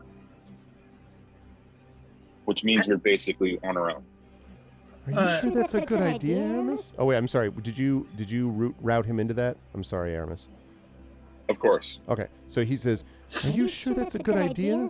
That means you're down there on your own, separated. What if Winter something shows up?" Well, not only that, what about you, Alfred? We need to know if suddenly you need assistance. The best I'm not assistance okay you cutting can off. you can give me right now, Sleepwell, is finding Bliss and stopping whatever they're doing here. I mean, that's very kind, but you're a team member too. We have to watch out for you. We didn't leave you up there to be abandoned. You're not abandoning me. You've got to save Bliss. We would also be preventing, I'm not sure if I'm right, Sleepwell, but we would be preventing anything from actually getting out and potentially affecting Alfred. Of all of us, he is the most vulnerable to any type of, lack of a better word, electronic attack. Something software-based, something across the broadcast might affect him and he might all of a sudden no longer be Alfred, and he also may become our enemy. I think this Alfred, is a how way to protect him. vulnerable? Yeah, so I jump in and say, Alfred, how vulnerable do you feel right now? I think I can protect myself from what I've discovered so far. What I don't want is to become an enemy of any of you, against my will or otherwise. I'd rather destroy myself first. But the truth is, if it doesn't make sense, I think, for me to be down with you if I can be connected to the base as a whole. But until you find a terminal down there, if you don't connect me, you're going to be blind. And so will I from you. Aramis, I think I trust Alfred when he says that he can protect himself. And he's also said he's willing to destroy himself if he can't protect himself. So I don't want that to happen. And I would rather have all of our teammates together. But I think maybe we just go ahead with the plan and try to hook him up. Is this the one that we would hook him up to? Looking at No, I don't think so. It doesn't have any this is a dummy. connections up here. Yeah, it's a dummy broadcast terminal. It's for receiving information only. There's no actually two-way communication of any kind. Okay, so let's try to find some sort of control room down here. Okay. And Okay, see where Look, I just want to acknowledge something here. We didn't know that Kaz had the Winter with him until it was too late. He was very lucky that the Winter that is inside of him is actually, on some level, not evil. I'm not saying it's benevolent, I'm saying it's not evil. We can't guarantee whatever would get into Alfred would be the same. I just want to make sure everybody's understanding what I'm concerned about here before we actually make this decision. And I'm still for us going it alone, but it's not me calling it alone. It's a good decision. So you have a point, but I also think either way, we're not even at the terminal yet. Yeah. I say we just keep moving, make that decision when we have to get to it. okay. We'll keep on. Keep on keeping on? Keep on keeping on. Keeping on. All right. So when you get up to this next hallway, and you can now start to see a pattern, which is that to the left as you go, the west, I guess, these hallways all open up into these open rooms, which was obviously part of the design of the base. And to the right, you have more of these closed doors, like the one that you were just looking into.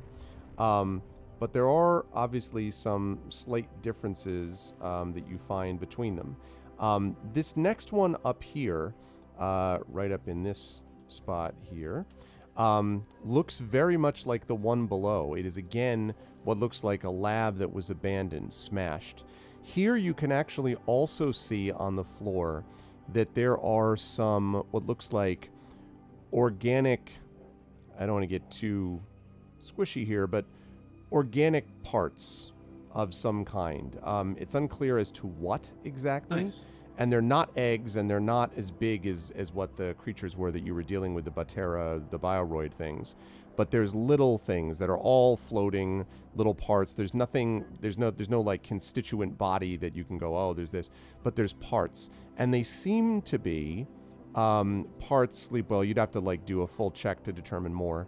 But they seem to be, or any of you, but they seem to be parts of various different kinds of creatures. Some of them seem to be scaly in nature. Some of them are furry. Some of them are feathered. There are different parts here, as if there were different organic elements that were being used here. And they're all, again, just lying in ruin among the shattered glass and stuff like that on the floor.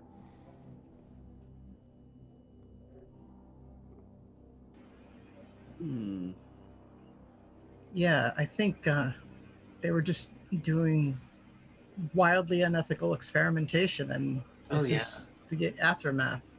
I don't know that there's a lot for us to do right now besides just keep on following the creatures, though. Yeah. That seems reasonable to me. Okay. Following them at a distance. Okay, and as you can see, them making their way up again, and you begin to get a sense too of this scope of this place. Like this is a large area down here, and again, very similar areas to each other, but not all exactly the same. As you reach this point, you see that the creatures have disappeared from sight, and they don't seem to have gone up here. They were going at a certain pace. So they seem to have turned in, if you had to guess, they seem to have turned into this room over here. Mm-hmm. Okay.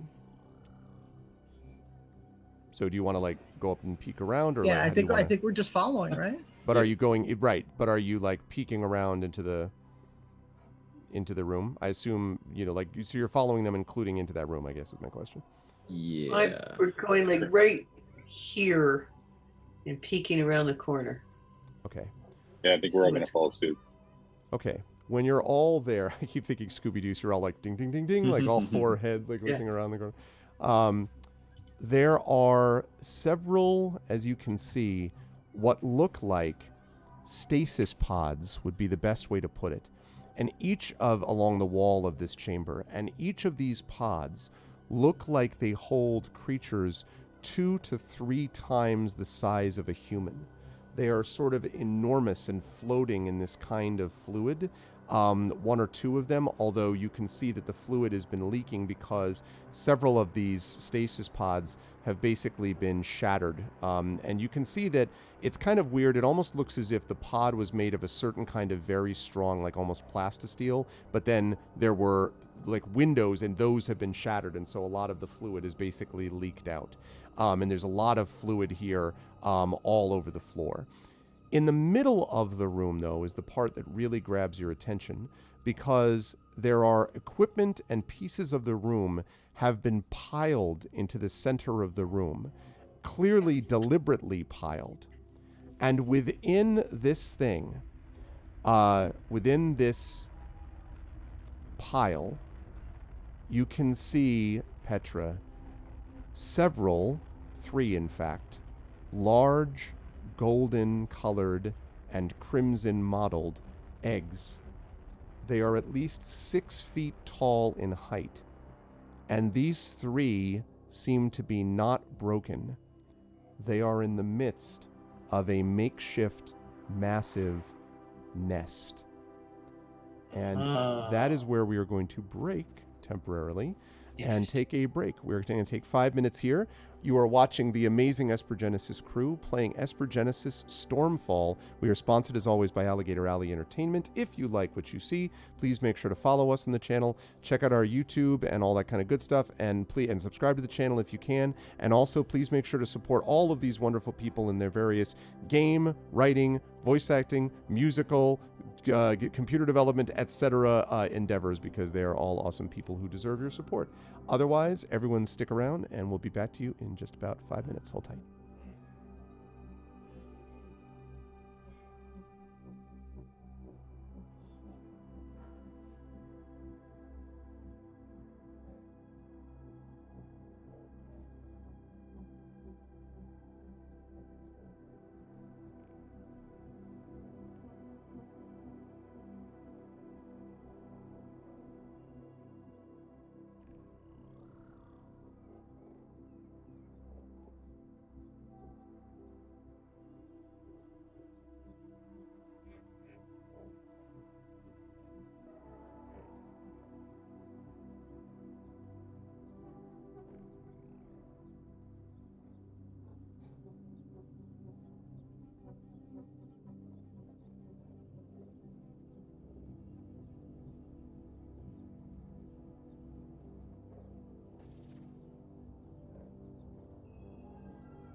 Okay, welcome back, everybody. Welcome back to day 66 of Esper Genesis Stormfall, as we are again sponsored by Alligator Alley Entertainment.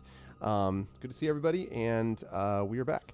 So, we'll be running tonight, by the way, for a little under an hour. We're going to close at 12:15 p.m., so that is the plan, and we are going to continue on. So at the last, when we last left our heroes, they had just revealed what looks like this kind of makeshift nest, basically, with these eggs in the middle of it, and the two bioroids that you ran into before are currently sitting around it. They are positioned. Actually, go over to where that is. There we go. They are sort of standing in front of it, roughly speaking, and they're looking outwards. And as you kind of peek around the outside, you can see, Petra, that their behavior is a little strange, I suppose. They're sort of sitting or standing in front of it, and they're kind of making these, loud, kind of, sounds like they were before. But they're not making any hostile move, but they definitely are in a kind of guarding position, I guess, in front of the nest. Our cams are messed up. What? Are they? They are?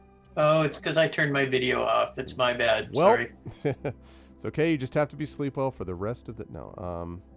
Well, it's unreasonable that it does that. Why yeah. does it do that? I don't... It really I drives pull me out up my the very wall. large hammer, What? and I'm made of star stuff. So this is what that's like. We are all made of stars. Okay. Suddenly it's a Moby song. All right. Okay, that's not right at all. I accidentally moved Petra over to Cuz. It's absurd. Okay, there we go. Well, now we're all what are back we gonna where we do? should be. The only one who stayed where he belonged was Johnny. The only person who stayed exactly where he should be. Okay.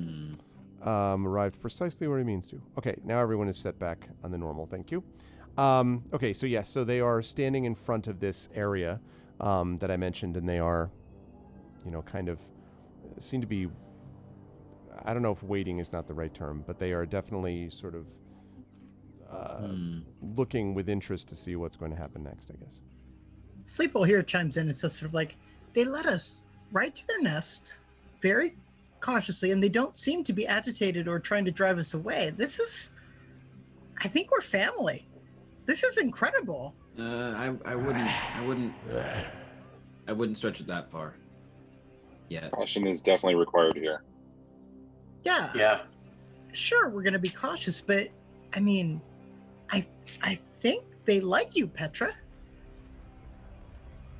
I think they don't want to eat me on sight. I don't know about like.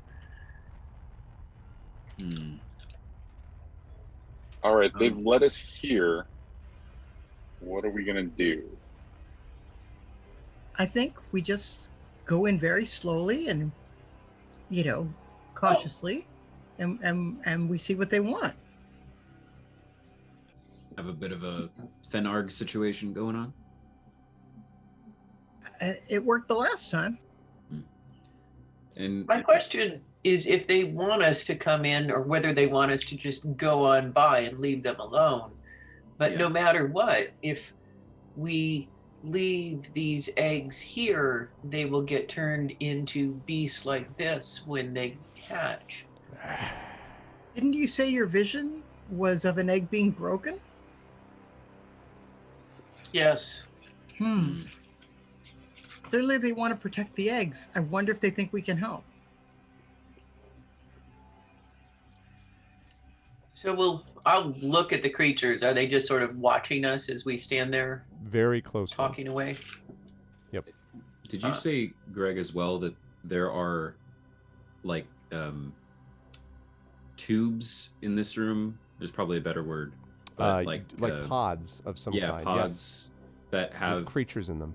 Yes. Are those creatures, looking at them, do they appear to be alive but inert? No, or definitely not dead? alive. They might have at some point been. Well, they are not. They're not moving or doing anything at the moment. Maybe you don't know if they're like could be like returned or zapped to life or something. But they are definitely non-functional at the moment. And they look to be, as you're looking at them, these sort of how do I put this? Actually, Sleepwell, if you're looking around the corner also, let me actually have Kaz, not Sleepwell, let me have Kaz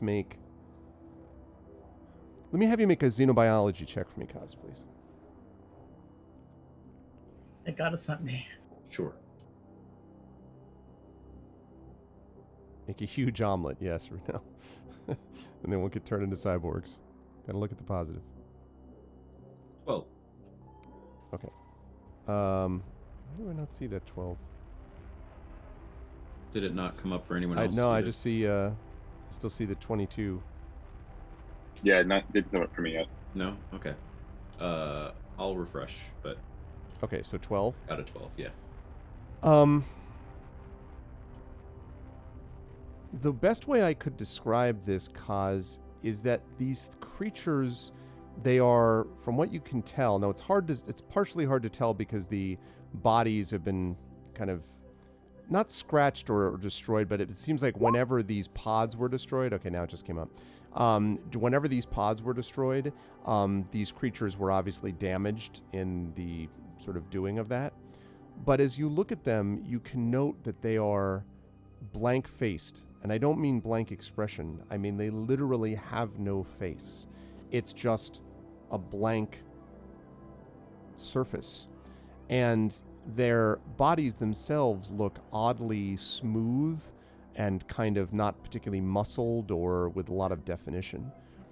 The way you would describe this, Kaz, probably inartfully, but is like they're blanks. Like... Yeah. Yeah. Yeah. Of what creature shape? Humanoid? Do they look roughly like... humanoid, but enormous. Probably... Oh, interesting. I mean, I would say humanoid, but probably 2 to 3 times the size of it. 10, 11, 12 feet. Is there any common element between the Batera and these weird blanks aside from size? No. Okay. Interesting. But except for the size, yes. But. And you said that all of the tanks or pods, all of them had their glass shattered and all the fluid that used to be on the inside. Okay. That's right. Okay. And so then some of the these pods bodies are like collapsed, basically. Right, I was going to say. And there's a few of them like that. There were also a few pods that are just completely destroyed, and there's no creatures in those. I should also say that there are some pods that look different in terms of the makeup of the actual pod. The ones that these creatures are in are very tall, but not particularly wide. The ones that are completely shattered and destroyed, though, look more squat. And in fact, Petra, the shattered ones that you see that are completely shattered, I mean, those ones look like the one you saw in your vision. Or ones that you saw in your vision. And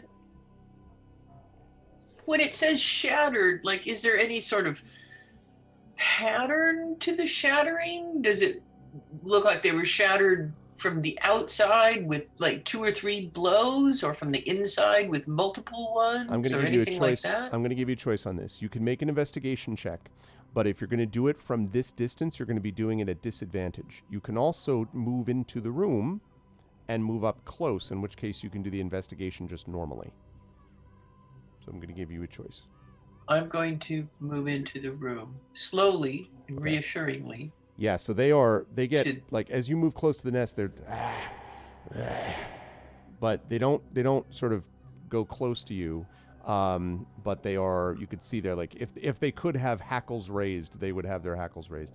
But if you sort of just kind of like hug the wall almost, and go around that way, then they don't seem to come towards you. And you're able to make your way to one of those squat things, at which point you can do a normal one. And I got Yeah, I got no clue. the only thing It's that like, you yeah. can say for sure is that whatever shattered these things did so with a very strong impact. Now, it's not totally clear from you whether it came from the inside or the outside, but it does look like it was a single smash type of blow. But whether from inside or Huh. outside, you can't tell.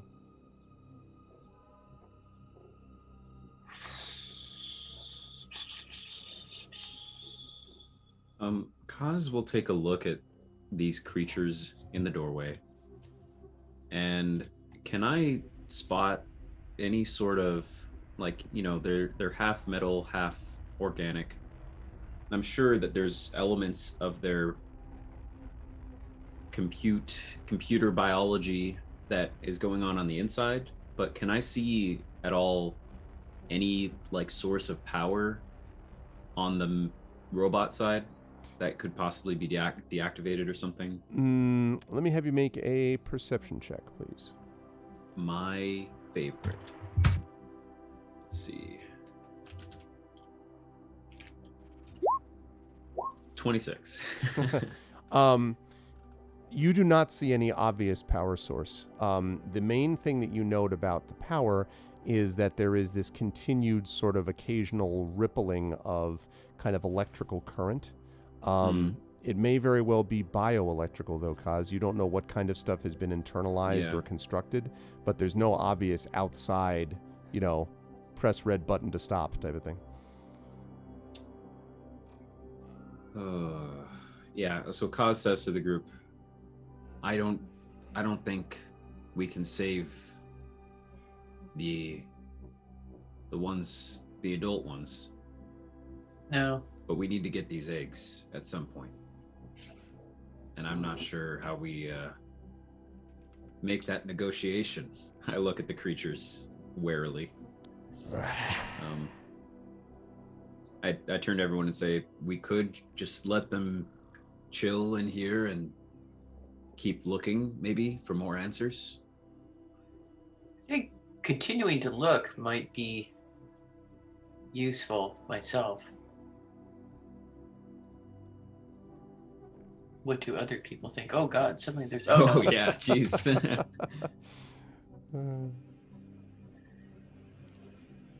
What do you think, Aramis? Sleep well? I think... It doesn't hurt. Sorry, go ahead. No, go ahead, please. I was just going to say it doesn't hurt to look, but I'm not sure how we're going to be able to get these things out of here.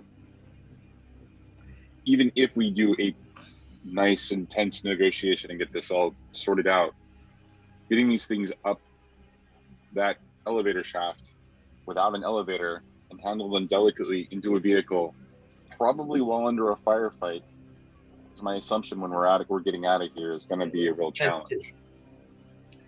It's just unrealistic.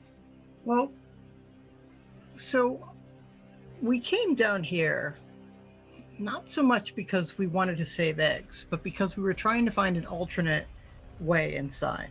Mm-hmm. It seems like we've gained their trust enough so that if we walked away at this point, we might just be able to explore the area and see if there actually is a passage. So it seems unrealistic that we will be able to save these creatures and save these eggs. If I were thinking purely on a mercenary level, I would say we just keep walking. We've accomplished this amazing thing where we're able to walk past these apex predators and maybe not get attacked. However, these creatures are trying to communicate with us. They clearly led us to their nest. This is just not something these kinds of creatures would do. You know, if these are sort of, you know, lizard-brained creatures, they only do this when there's trust or need, and I think we should just sit down and let them try to communicate with us. Let's just sit on the floor and wait for them to tell us what they want. Okay. I like that. All right. I do like that a lot. So Sleepwell's going to come right up, just slightly behind, and just sit cross-legged on the floor. Okay. Half You- lotus position, in fact. You do that inside the the fluid and so forth that is on Oh the yeah, ground. I mean we're all full of fluid at this point. Okay. So you do that, take up a position and kind of wait. And does anyone else take up the same position, or do you just sort of stand like Aramis? Are you moving in like with them or Kaz? Aramis is going to stand back and just pay attention to what's going on in the rest of the hallway and potentially the rest of the facility. Okay. Just so that we aren't caught unaware. Yeah. Petra's gonna sit with Sleepwell. Kaz will join Aramis, keeping an eye out. Okay. So, yeah. So let me start with like that. Okay. So let me start with Petra and Sleepwell. So you sit down cross-legged and you wait, and the creatures kind of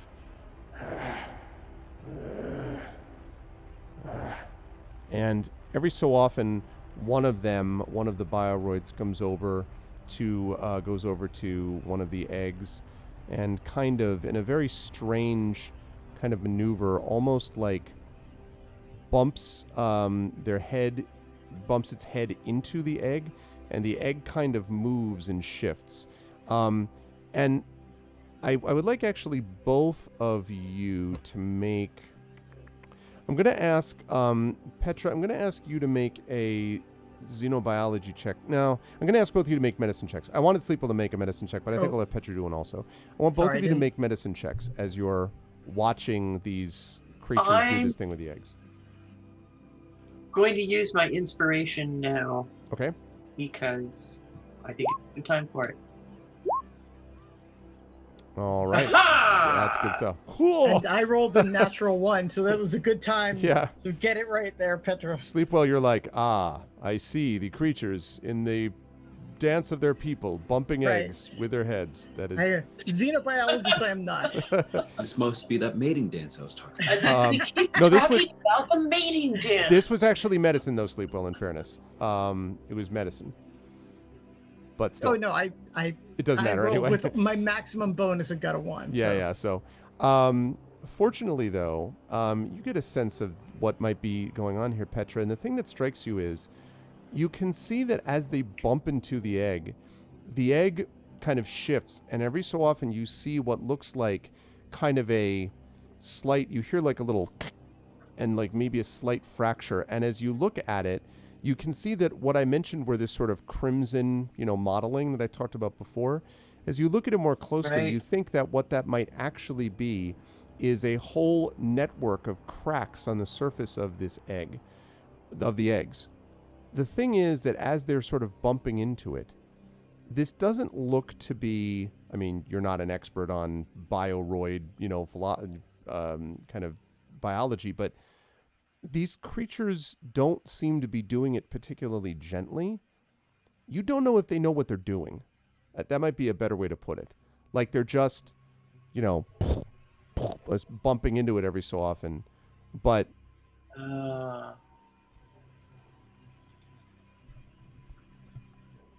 I will relay this to my friends. They don't seem to know what they're doing. Of course, I'm just like, really? It's fine to me. Yeah, maybe it's their mating dance.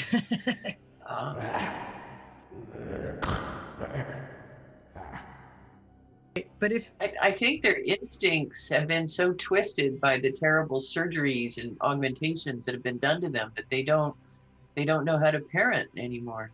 There's certainly a lot of precedent for that, but like, are we supposed to teach them? Like, clearly they're the ones who broke their own egg. That's your vision, if you're right. And then the goal would be to, like, tell them to stop bashing their noses into the eggs impatiently. Like, how do we do that? I could heal the egg. You could heal the eggs. I could heal the eggs, too. You could heal the eggs. Egg healing could occur. Interesting.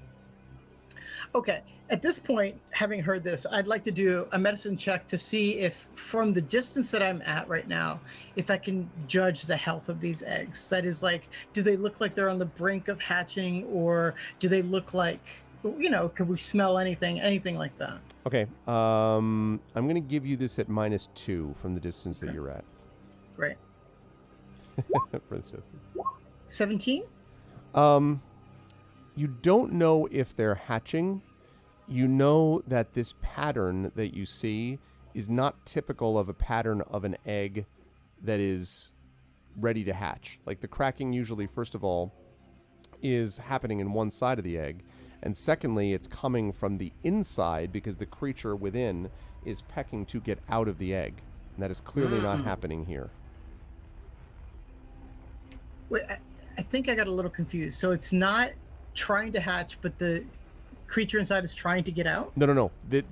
An egg normally would have the cracks on one end of the egg, and it would be sort of radiating out from in a particular spot as if the creature inside were trying to get out. This is not what's happening here. Here, the cracks just look to be all over the surface of the egg.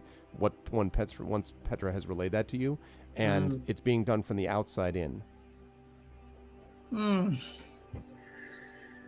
Yeah, this is just bad. I don't know if healing is going to help. I mean, I can't heal an egg shell. That isn't a thing. But the creature inside might recover slightly, but it's still in an unstable incubation environment. So I don't actually think healing would help it. How It just needs can we make them stop bashing into the eggs?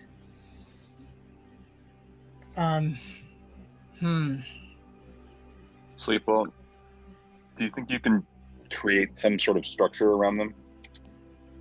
A construct of some kind?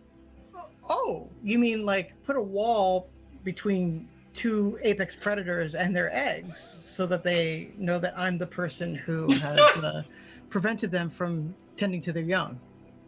No, that's not what I meant. I am not. Thanks for being okay.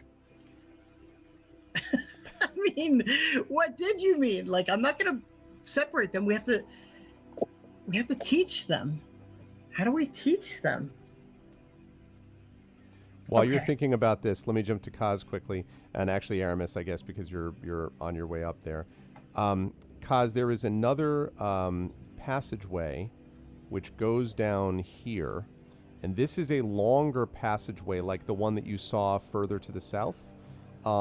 That, if you had to guess, because it goes east here and then turns south, if you had to guess, this passageway probably extends around the rooms that you sort of came past before, if you had to guess.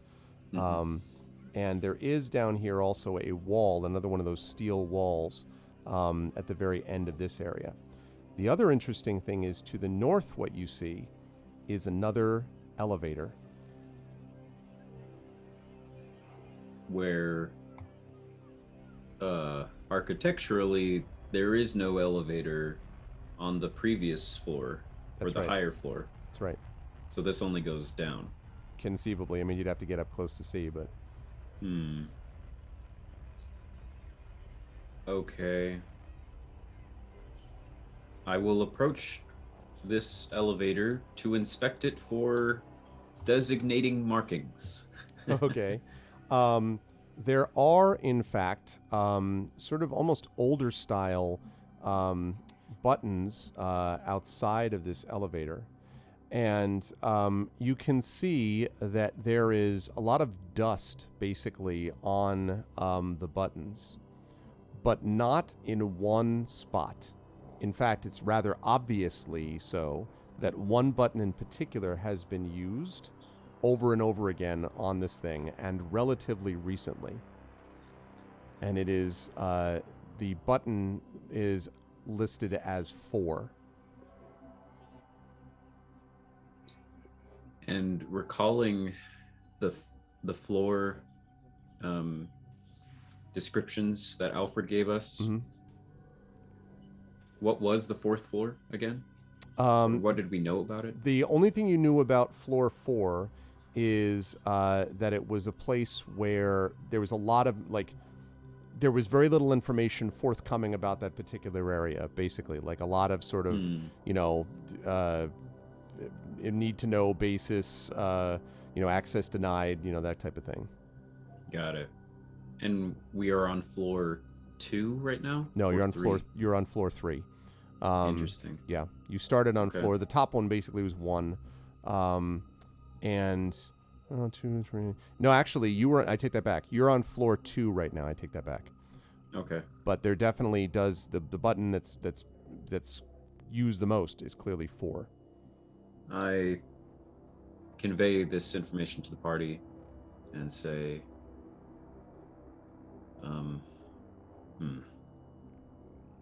Aramis, do we want to go around these rooms just to check for anything? I say, I can walk around one side, you can walk around the other side. Aramis would agree with you and say, okay. The relative risk at this point is the tamed creatures. Yeah. So let's be thorough. Okay. I'll go over here then, and we'll patrol around. Okay. So this passageway heads south, and this passageway actually has no doors of any kind that you can find that are obvious ones anyway. They just extend. Bear with me 1 second as I double check my own notes. They just extend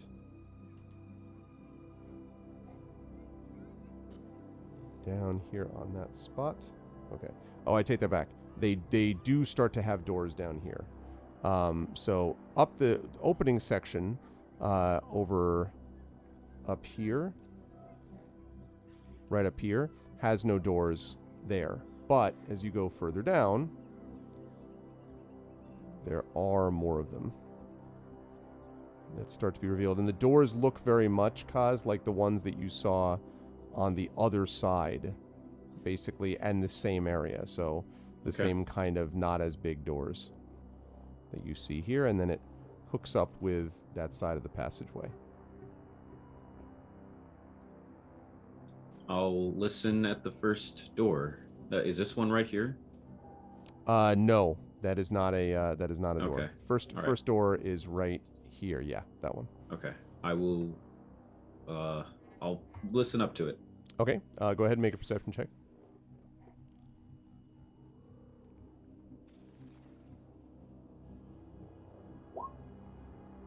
Natural 1, so 12. You hear the sound of slight crackling, and then you realize it is the sound of the energy coming from your own suit. Oh. So. I didn't mean to. This dang vent keeps opening. Close it.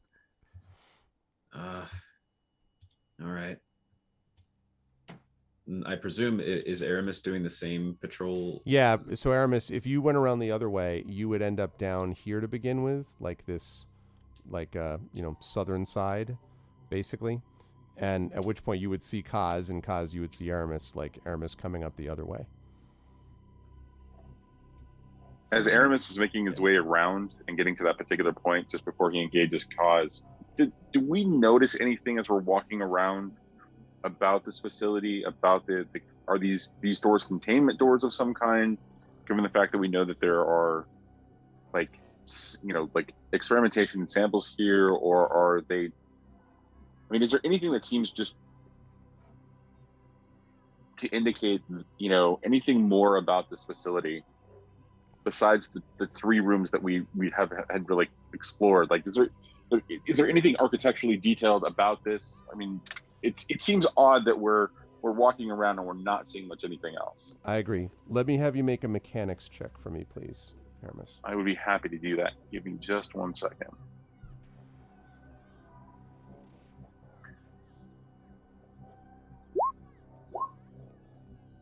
Well, a 9's not really going to do it. Yeah. It did. I mean, the only thing is yes, it strikes you, something about this place strikes you as quite odd, but nothing specific presents itself as to why.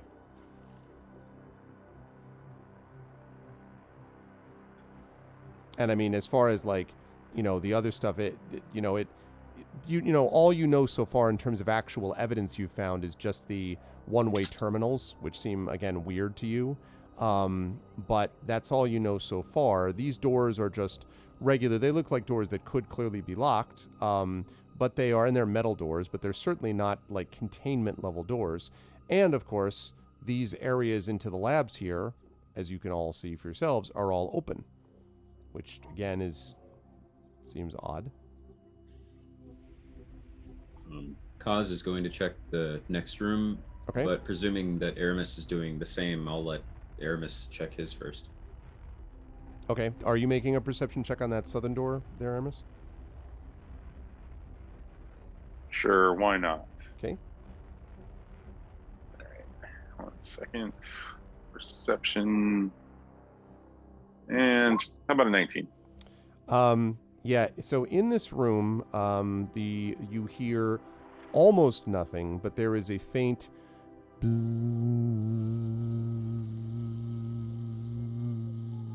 like a consistent buzzing.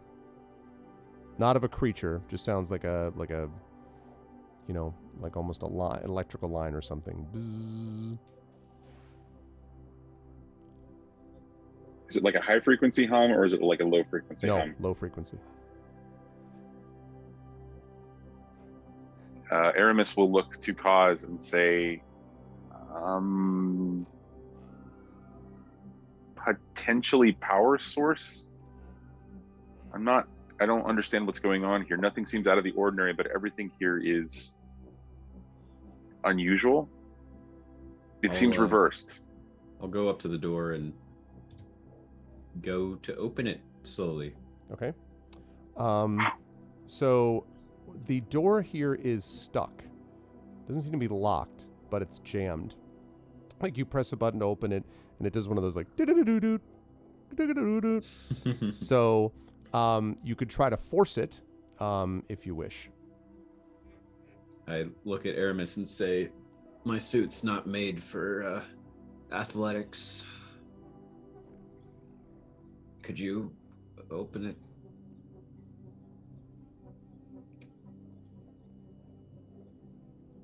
Aramis, help me, please. I'm so weak.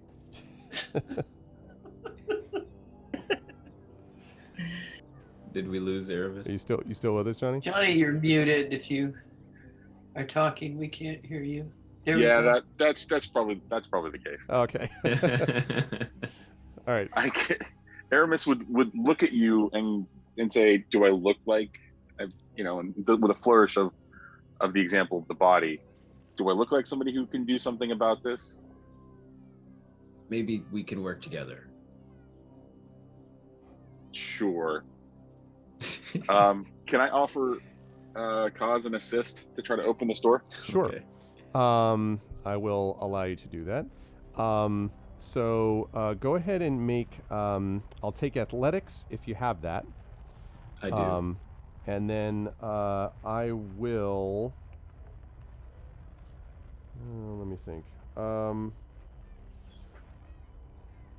If you're going to assist, how are you going to assist specifically? And I guess I should ask, are you, by forcing it in this particular case, we're looking to like basically pull it aside essentially, or like push in on it? The door slides open into a groove on the side, so you could try to kind of pull it or like ram through it, Kaz, but that will have an impact on how Aramis may or may not be able to help. Okay. The mechanism to open the door on the side is like, I'm imagining in my mind we're hitting the button to open the door, and instead of turning green with that sound and then opening the door, it's like red. Is that what's going on? That's pretty much exactly right. Yeah. And the mechanism would be internal. Like it's not, you don't see it other than just the button that's available outside. But it doesn't give us the feeling that it's locked, rather that it's stuck. Yeah, somehow? because when it sort of as you press the button, it kind of does a, and then so okay. like you so see it's it like an slightly- error almost. Right, exactly. All right. I will actually turn. Well, yeah, sure. Why not? I'll pull out my energy shiv, and I want to. I want a lightsaber.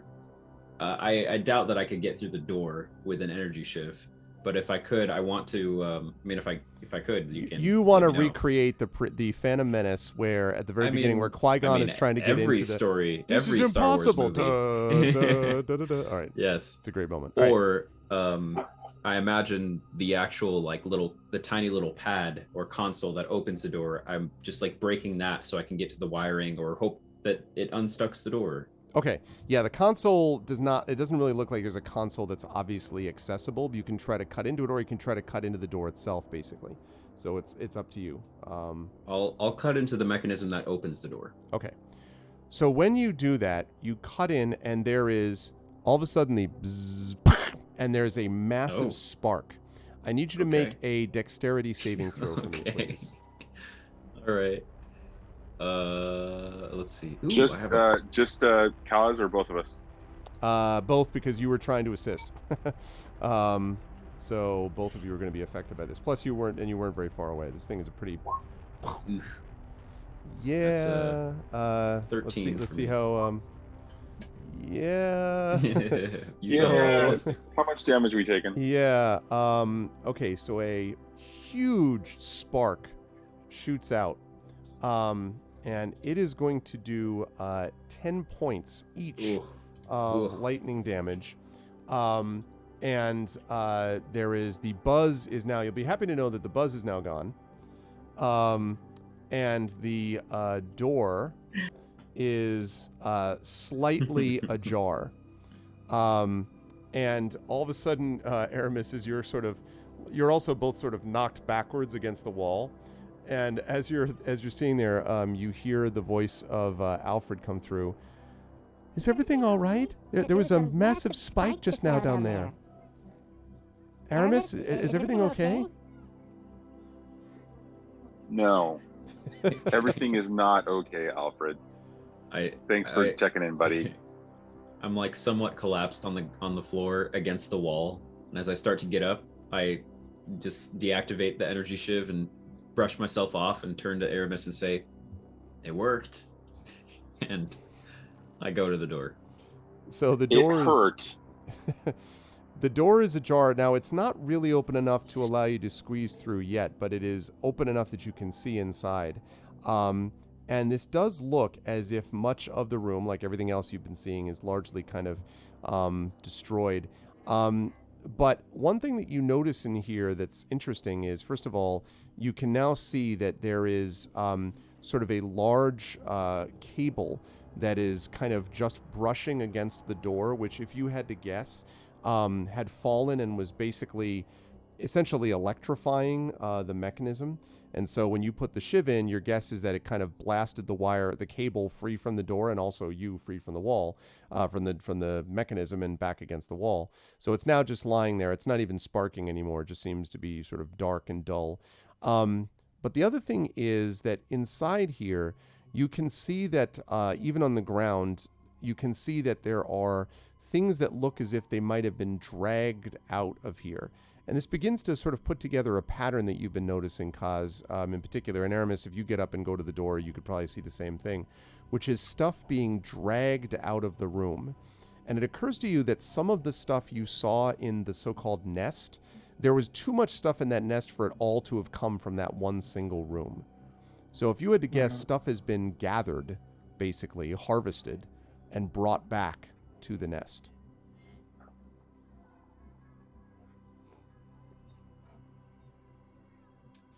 Is there anything else in this room otherwise then, or has it been? It doesn't look like it's not that it's functional. No. Got it. Might have been an Okay. office at some point.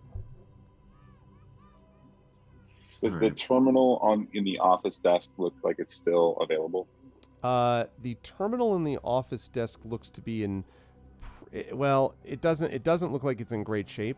It also looks like the power has been cut to it. if there was power to it. Oh, well, let's open another one, I think. While you go do that, I'm going to jump back up to... first of all, tell me which one you're going to do, I should say first. Let me just double check on that. Is it like the next northern one, or... Aramis is going to put his ear to the wall until he figures out one that's not buzzing. Okay. I'm going to have you make a perception check then, Aramis. As I do that, I'm going to go back up to Sleepwell and Petra, and I'm going to ask what else you have concluded since we last left you. You do not hear buzzing in this next one, by the way, Aramis. So, after sitting a long time in this fluid and having a good amount of time to think, Sleepwell's going to turn to Petra and say, I have an idea. Okay. Oh, no. So, what we need to do is model for them what they should be doing. It's all we can do, right? We can't take the eggs, we can't keep them from their eggs. But if we show them what they should do with the eggs, then they might learn. They seem very intelligent. They do. So I'm curious if you could unpack kind of the part of the show them, sort of like what that would look like and what we're showing them, and how close we're getting to these large eggs in showing them. So we're not going to show them with their eggs. I'm going to make an egg. Specifically, what I'm going to do is I'm going to make an egg-shaped assault drone. I'm going to plop it right in front of us, and then both of us are going to circle it and then protect the egg by gently putting our bodies against it and purring.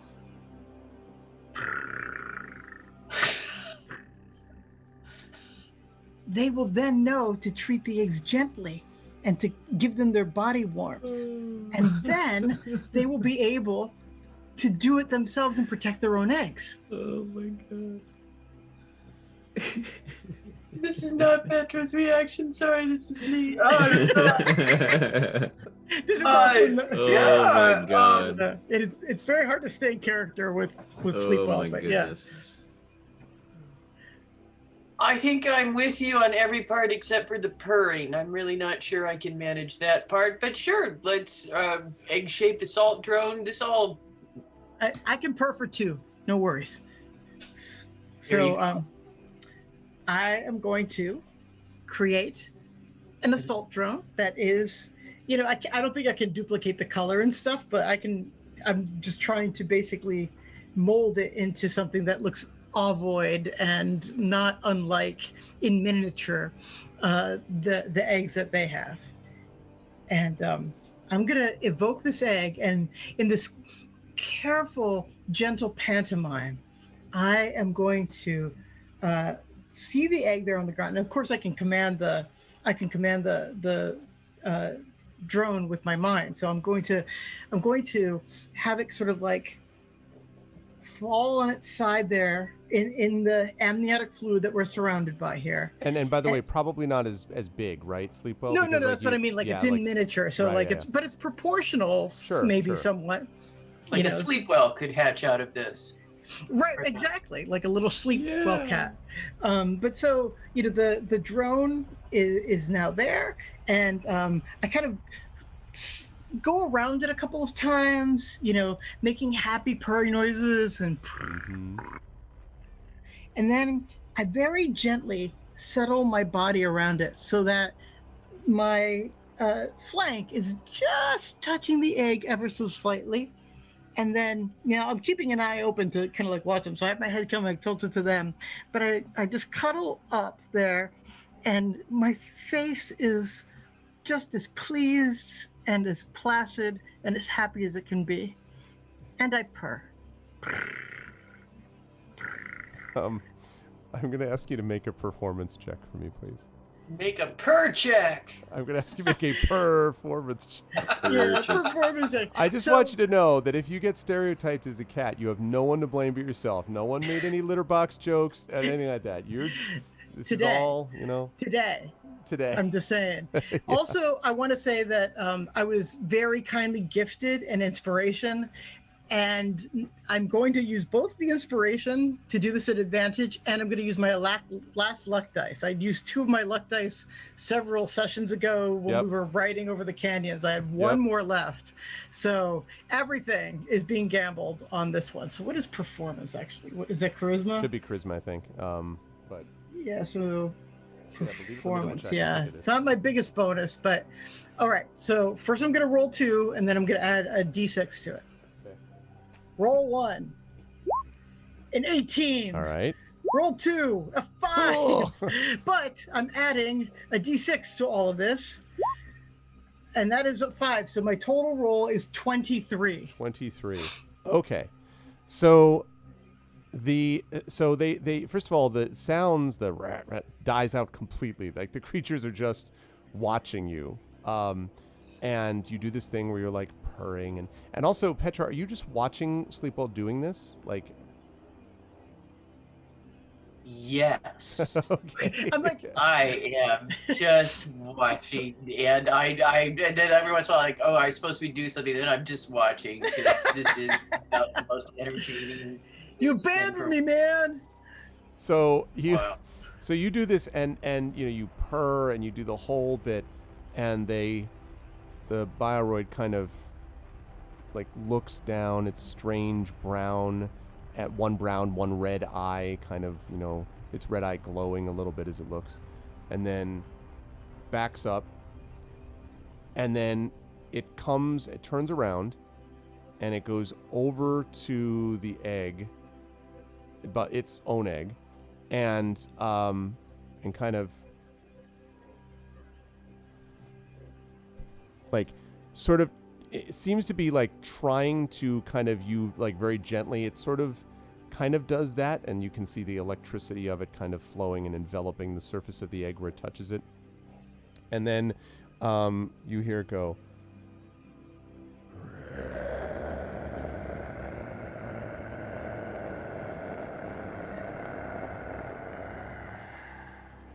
Yeah, it's purring. I say to Petra. so this purring, by the way, echoes through the hallways. So Kaz and Aramis, somewhere you hear this, like, you know, at a distance, you know, kind of echoing down the hallway. Aramis just turns and looks to Kaz. Kaz has his head up to one of the doors, pulls back and says, I think there's something in this room. We're not going in there. It's all right.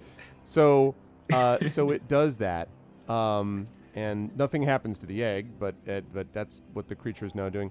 And the other one, the one that was the one on the north that did that. The other one sort of goes around to one of the other eggs and does the same, kind of imitates the same thing, like type of thing. So there's the visual of, you know, Petra watching as Sleepwell is purring around a drone egg, while the 2 Bioroids are purring around their somewhat more normal eggs, as everyone is doing this together. So together it actually makes quite a din, right? Because it, you know, yeah, exactly. Everybody purring collectively.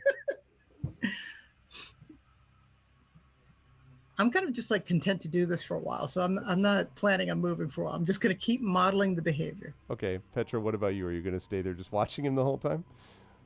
Yeah, pretty much. This is kind of fascinating. So, yeah. Well, it's restful. So, yeah. Then I'm going to jump back down to Kaz and Aramis. Aramis and Kaz, you're going to you said you were not going to go to the one in the north because you heard this all of a sudden purring. Is Kaz indicating the one that I had just done the check on to make sure that it wasn't buzzing? This was the one that was not Yes. buzzing, and when Kaz leaned in, that's when you started hearing, you know, this. Yeah, you know, Aramis is going to make the terrible mistake and move on to the next door Okay. and check that one. Damn Okay. it. Give me another perception check with that, please. You're talking about up Okay, here, hold on. right? Yeah, Okay. exactly. Yeah. How about a 19? So Nice. this one does not have a buzzing, and you still hear this same, but actually you hear it everywhere, including in the hallway that you're just sort of walking from. So, but you do not hear any buzzing or anything like that in this room. With a perception of 19, can we also say that Aramis realizes that the noise is actually coming from the creatures? Probably Not not from any one coming of the from the doors. rooms, yeah, because it seems like this thing is just as loud outside, like in the hallway, as it is next to the room. So Aramis just shakes his head and says, all right, let's try this one. And Pro- attempts to open Yeah. it up. this one, Mm-hmm. okay. Yeah. So when you open this one, this again seems to be some kind of what looks like it might have originally been kind of an office of some kind. There are what look like they might have been storage containers before that are along the northern wall, almost like small versions of the stasis pod type things that you saw in the big room that you left Aramis and that you left Sleepwell and Petra in, but they're smaller and mostly also destroyed. They might have, who knows what they contained. If you look, they just sort of, you see a lot of kind of junk surrounding like the surface of what used to be the actual storage containers, but what was in the containers you don't know. But there are a lot of those that were stacked around this room, all of which are now destroyed. Okay. Can we do an investigation check to kind of get a sense of what was going on there? Sure. All right, 1 second.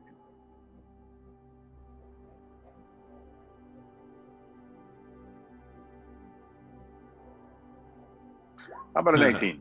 Wow. Yeah, if you had to guess, because there is sort of a faintly kind of sour smell here as well. If you had to guess, this probably was some kind of possibly food. It might have been an area for food for, unclear if it's the creatures, the people working in the lab, or whatever. But it might have been food of some kind. But again, these containers have been ripped open, and whatever was in them, presumably this kind of food, has been taken out.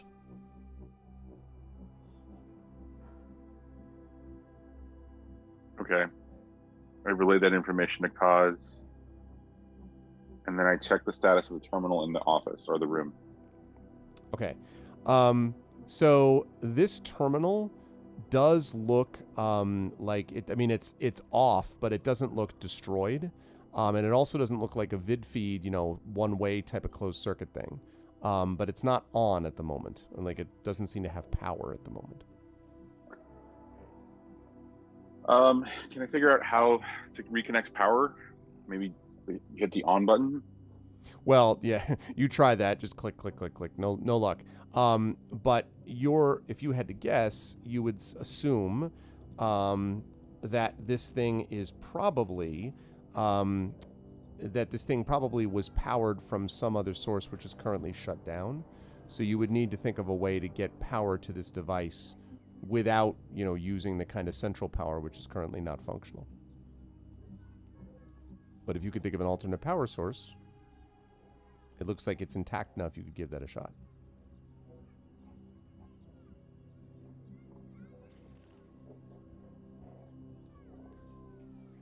Any thoughts, Cause? Oz has opened his door in the meantime. I see.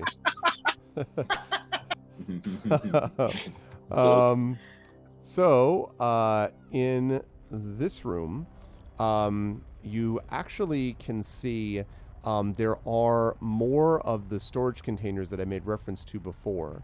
And these ones appear to have been knocked over, and there seems like there's a stronger smell in here of a combination of like some kind of that same viscous fluid that you've been finding all over the place, but also something else which is sort of mixed with it. It's not possible to tell what it is, but something else was mixed with it.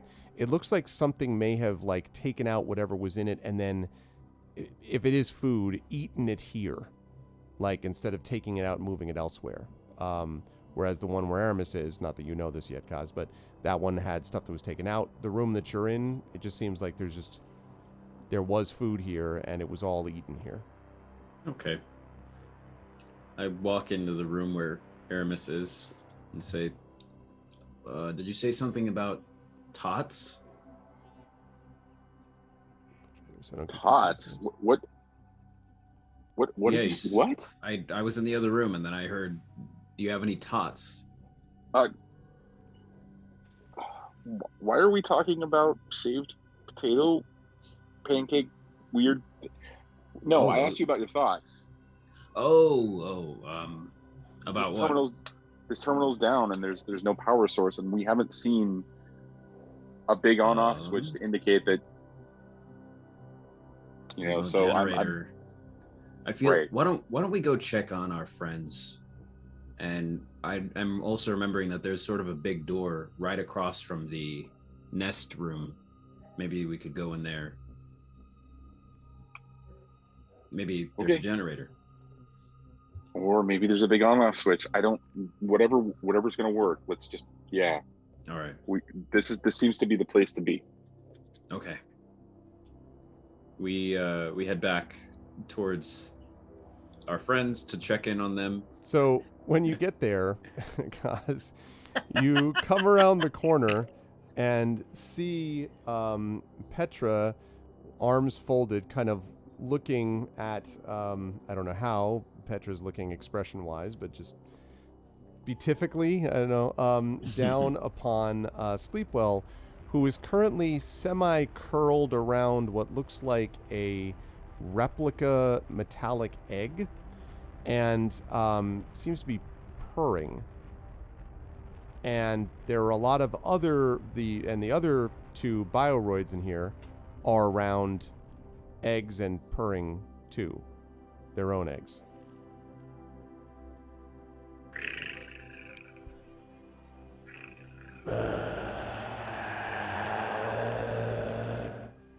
Oh, that's what that sound was.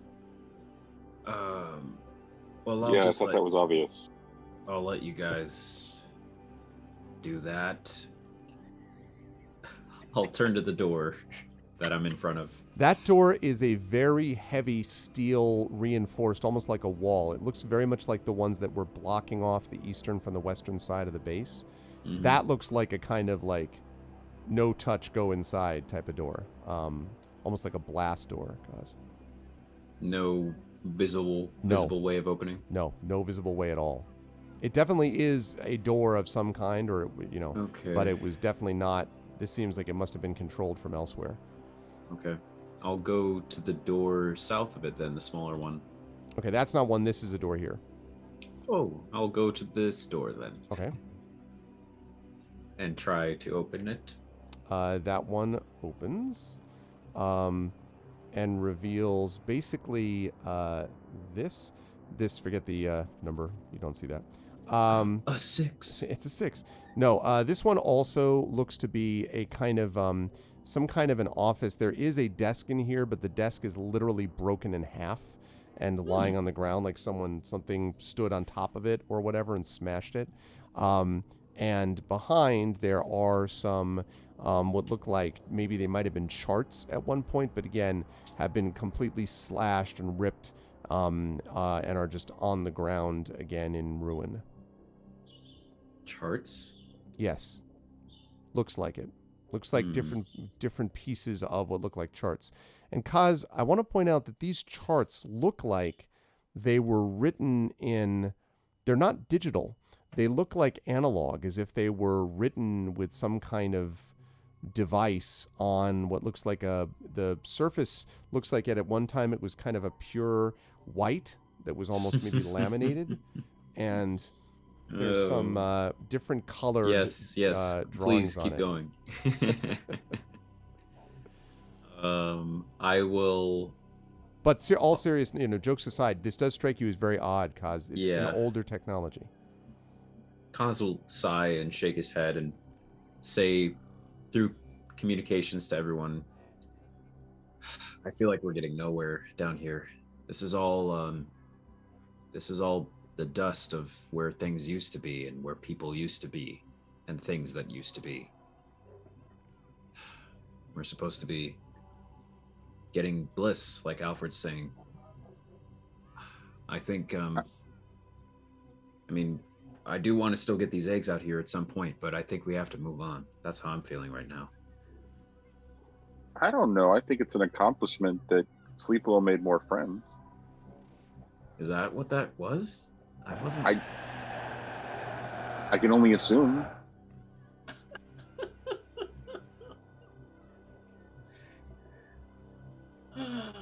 I step back out and kind of come behind the two in the room there and say, well, what do you guys think?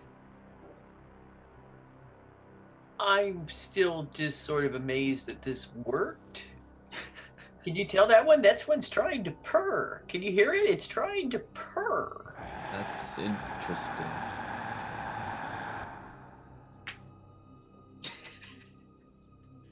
And so, like, sort of like between purrs, I'm just sort of like, I'm gonna just sort of be like, it's working.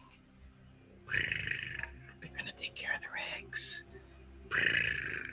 I think we can move on now. Okay. You know, a way that Are you going to take the attack drone egg with us to model that good behavior, or just callously abandon it here? Take it with us. Yeah. We'll show it come to life. It will be so beautiful. They might follow us with their eggs, which if they do, well, let's see what happens. Let's see what happens. Yeah.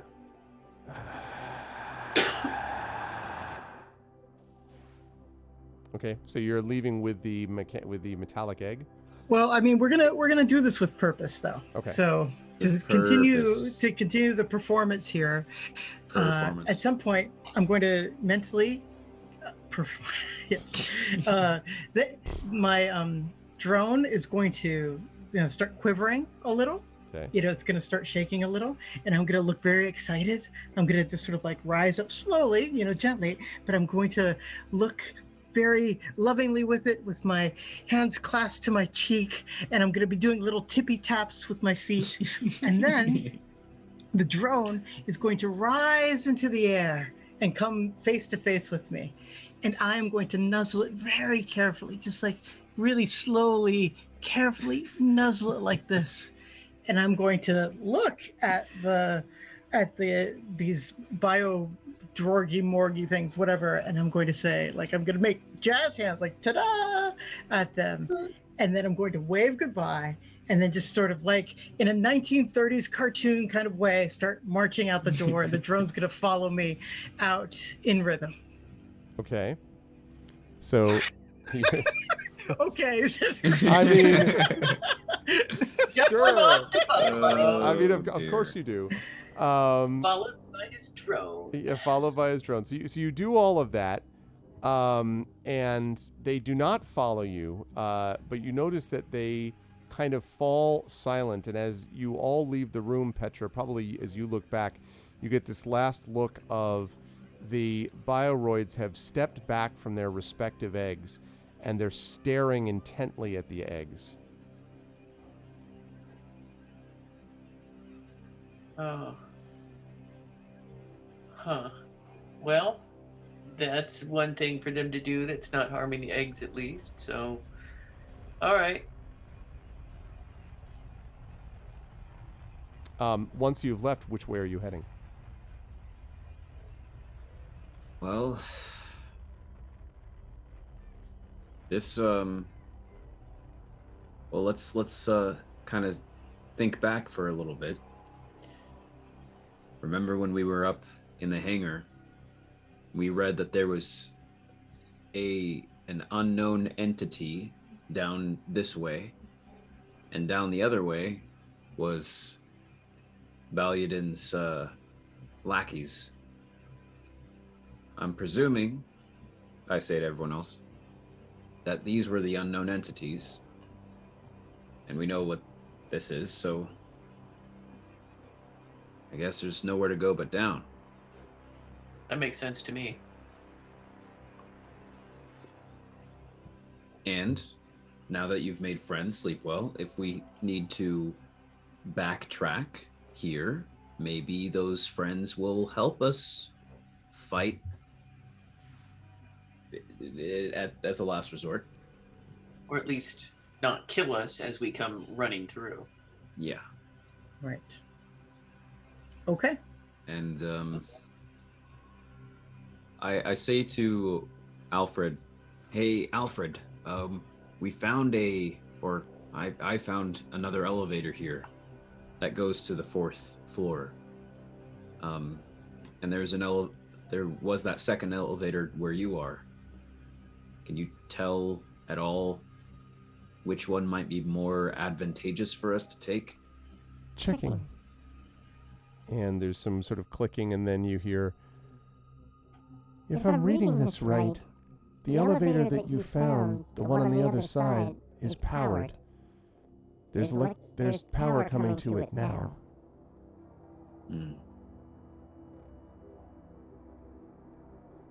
Also, it only goes down. Yeah. Presumably, though, that means that anyone down there will get a very convenient countdown for when we arrive. What if we send it down by itself? See if something comes up. I like that. Or we send it down, but then get on the top of it or something. And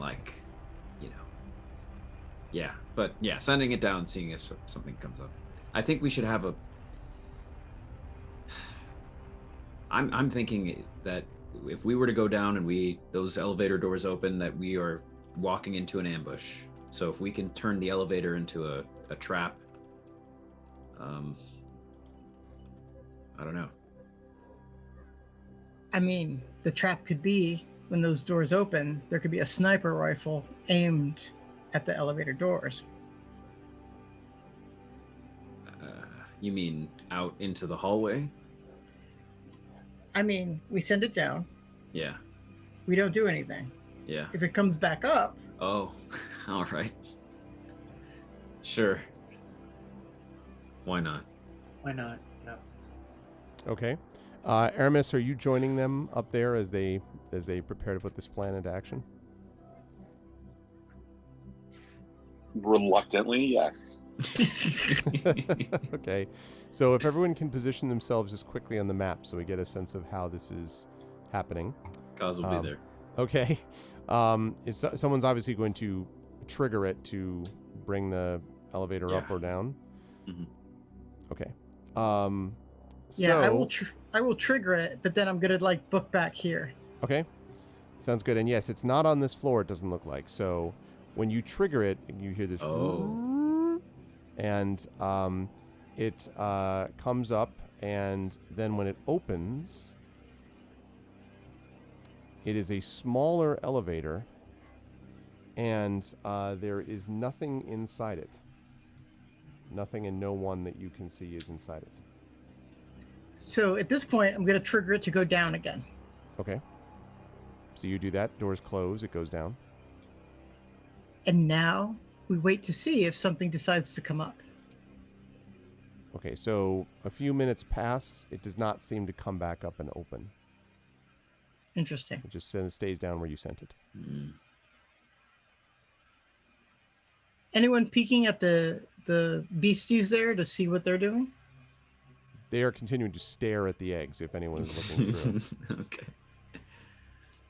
Well, Sleepwell, do you have the ability to look through something? One of your drones, maybe? Maybe we could send a drone down to scout? We could send a drone down, but I wouldn't be able to see it, so... Okay. I can't see through its eyes. I think maybe we should all go then. Maybe you were right the first time, though. Because maybe we should get on top of the elevator. Might be more difficult. Assuredly, it will be more difficult. I guarantee that.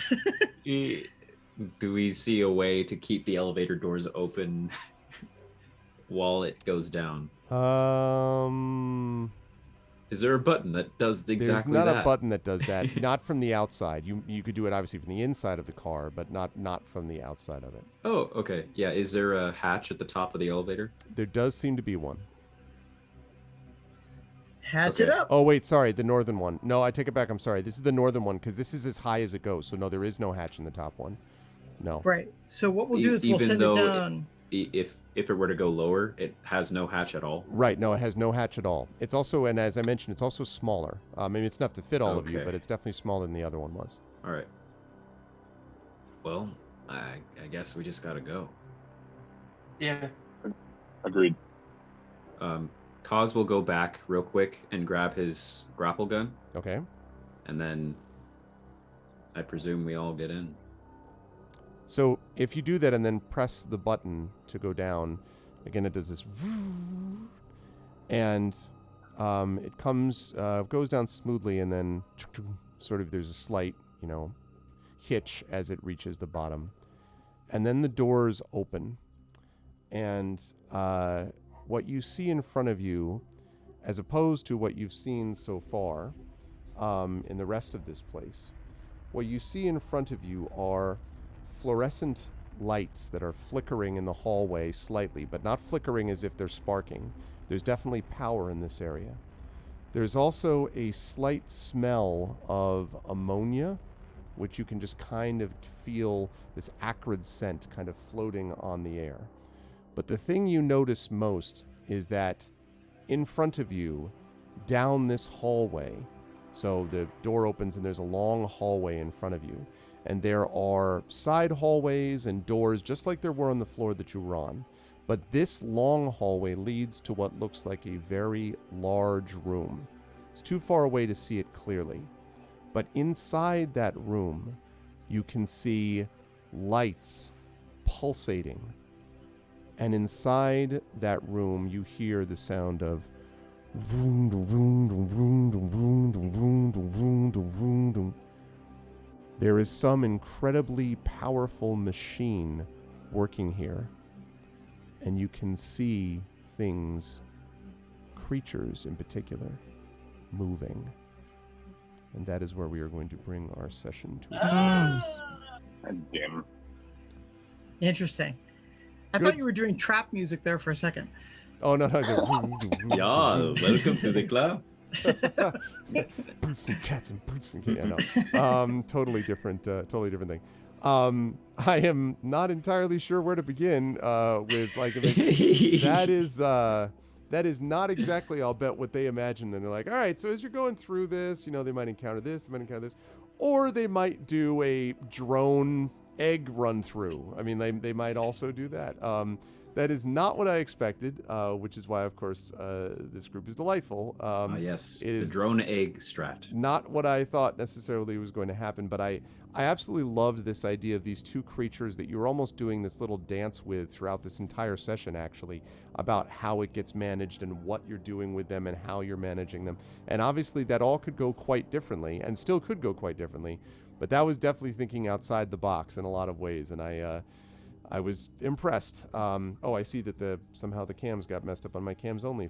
Okay, that explains why Petra sleep well and why sleep well is Kaz and all that. So I am going to begin and go in reverse order, and I will begin with Kaz on this one. And Kaz, this was kind of an interesting.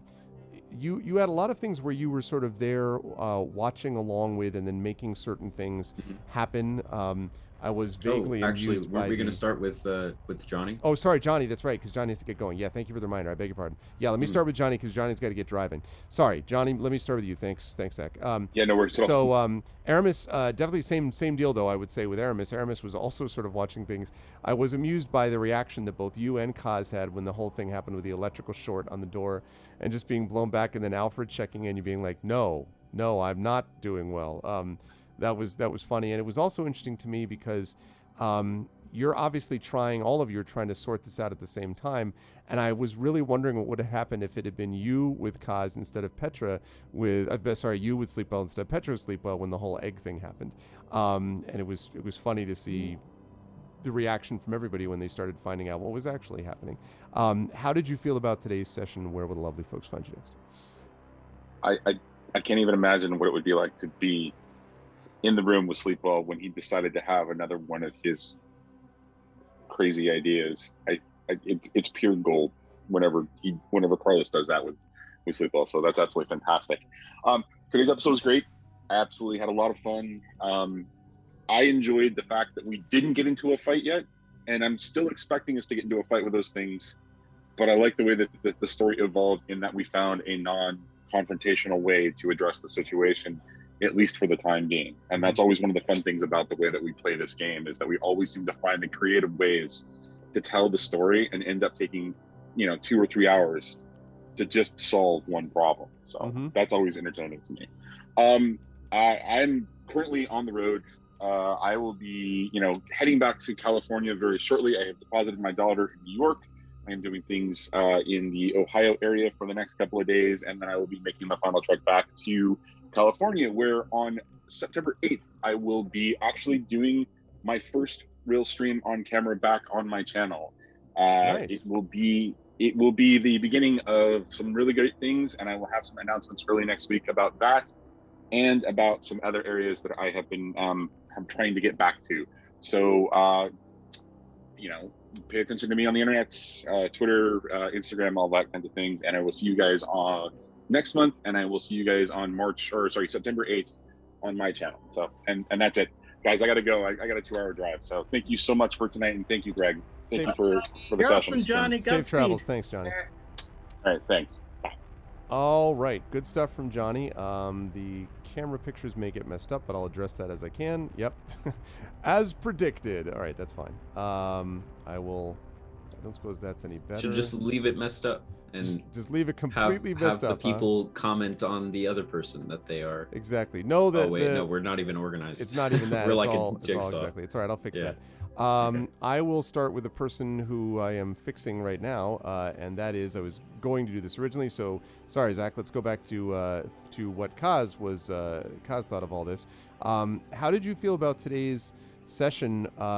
Again, I was amused by some of that, but again, it was like you were with Petra working along as Petra did that stuff, then you were with Aramis figuring out that stuff, and I think your reaction also about like, I don't know if we're wasting time or not, seemed very realistic. That someone, I didn't know who, at some point was going to be like, well, what are we even doing here? Like, what's the sort of process of this? So I thought that was very interesting, and it turned out to be Kaz who was the one who was thinking practically in those terms. How did you feel about today's session, and where will the lovely folks find you next? Great session.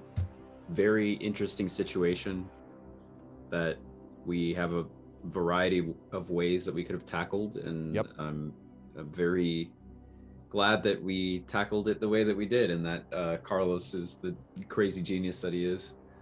And if this is one of those situations where we're kind of at the end game in a video game, and you're in a level where they've been, the level design is like the rest of the game, and there's like a full dungeon that you can explore, but also it's like the most important mission of the entire game. So you're like, maybe should I really be looking through these crates right now? Should I, so that's what sort of popped into my mind at a certain point. But yeah, it was all very interesting. Really adds, of course, to the depth of the whole Stormdark base and what we're doing and why they're doing this. And also, we still don't really know anything about those weird clones that they were making. Yep. So that was all very odd. So I'm just curious, because it seems like we've just gotten down to a very interesting mechanical room that may or may not be housing a super intelligent AI. So I don't know, we'll see. So that's me. I am Zach. The internet will find me on this channel for Esper Genesis, also for our vocalists on this channel, and on my YouTube, where I'm playing through Skyrim for the billionth time, and other things somewhat soon. And that's me. Good stuff. Thank you, Zach. Always a pleasure. I will see you on Monday for our rehearsal of the road that will be here. But thanks, Zach. Always a pleasure. Moving right on over, I guess, column-wise to Carlos. So Sleepwell, I just, you know, that is I feel like that's something that only Carlos Hernandez could do. It was definitely not what I was expecting, because I had this image of like doing stuff that's like, well, a drone egg. I'm like, okay, and then you're like, and I'm gonna, you know, pretend to cuddle it and then purr next to it, and I was like, okay, you know, and then the performance check was it, because I mean, if you had botched it, I could imagine you being like, yes, do my pretty, you know, like something in a not compelling way that they just would have been like, what? But these creatures, you know, seem to have reacted in as much a way as their sort of damaged, you know, bodies can, reacting to some weird mix of instinct and otherwise. And so you somehow, at least for the moment, have shown them how to handle an egg, at least from the Volna point of view. That is not at all what I was expecting to have happen. And that's pretty hard to one up, but it was very, very funny and very interesting. So I'm curious about how you felt about that. Is that exactly how you imagined things would turn out? And where will the folks find you next? I mean, I've been planning this for weeks. Yes, you're like, aha! No, I mean, like, this is why I role play, right? Like, I mean, Johnny said it already, but it's just sort of like, well, I hit you. Well, now you get hit. Well, now I hit you. You know, like, to me, it's like at some point, some of that combat can be a little reductive and it can get a little long. The reason to role play is to interpret and dance in front of biomechanical dinosaurs and teach them how to raise their young. That is the reason. So, yeah, I mean, like, this is the good stuff. And this is the stuff you don't get from video games. Like, as beautiful as Skyrim is and other games like that, it's just like, this is the richness that brings me to roleplay. So really, really loved it. And, you know, I really just had a great time. I also thank you for your indulgence. Not every GM, you know, like, you know, I can imagine a full third of DMs would be like, okay, you get your head bitten off. Next character. You know, like, it's just, there's a good argument for that, actually. So, but this is what makes it, you know, fun to roleplay in this situation. So I'm Carlos. For the next several months, I'm going to be pushing Negocios Infernales. This is going to be the game that's going to be released. Well, the Kickstarter is going to be in 2022. We'll probably have to, you know, put in 6 or however many months to actually get the thing delivered. But this is the game we played it on this channel before, and hopefully we'll get a chance to play it again as it moves further along the production line. And you know, as we get closer, hopefully I'll have little snippets of art from the RPG and other things that I'll be able to share. But really excited about that. I think the next big thing I'll be doing with you, Greg, at Origins. You know, so Origins might be the next time that I'll be you know, out and about, I guess, a little bit. Yep. But yeah, otherwise you'll see me here. Good stuff. And yes, I am looking forward to that quite a bit. I'm looking forward to it, and also with a bit of trepidation as I am, you know, looking at Delta variants and things like that, and I'm just like, yes, I am very excited to be in person with people and friends and things like that. Would be nice.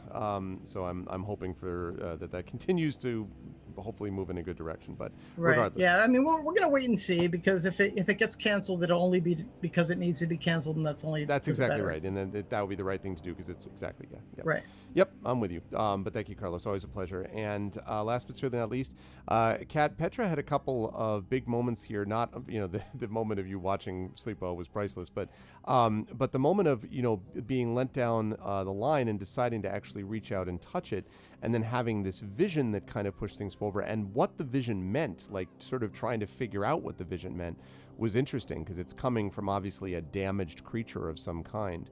And it was something where it could very well have been that instead the result would have been a combat. I mean, that could quite have happened. It still could happen later, but I mean, it was interesting to me to see the method that Petra kind of took, which I don't know if that's from Petra's having encountered AI, you know, or like having this feeling of a larger universe to which she belongs or something, or what that's from. But it was, I'm not sure that Petra would have done that earlier in the campaign, but it made perfect sense that she sort of reaches out in this way. So I thought that was great. How did you feel about today's session? Where will the folks see you next? I thought it was a terrific session, as always, and the "all per enough for two" is a line that will go down in my memory. As to where people will see me, I'm constantly on the internet. You can go find my classes. But I wanted to mention a Kickstarter from Zombies Need Brains that's going on right now, because I've got Oh, a yeah. story that's going to appear in the Shattering the Glass Slipper. So this is it's a neat series of anthologies. So if you like theme anthologies, I urge you to check it out. Yeah, and I'm actually looking to see. There we go. It is. Fire that up.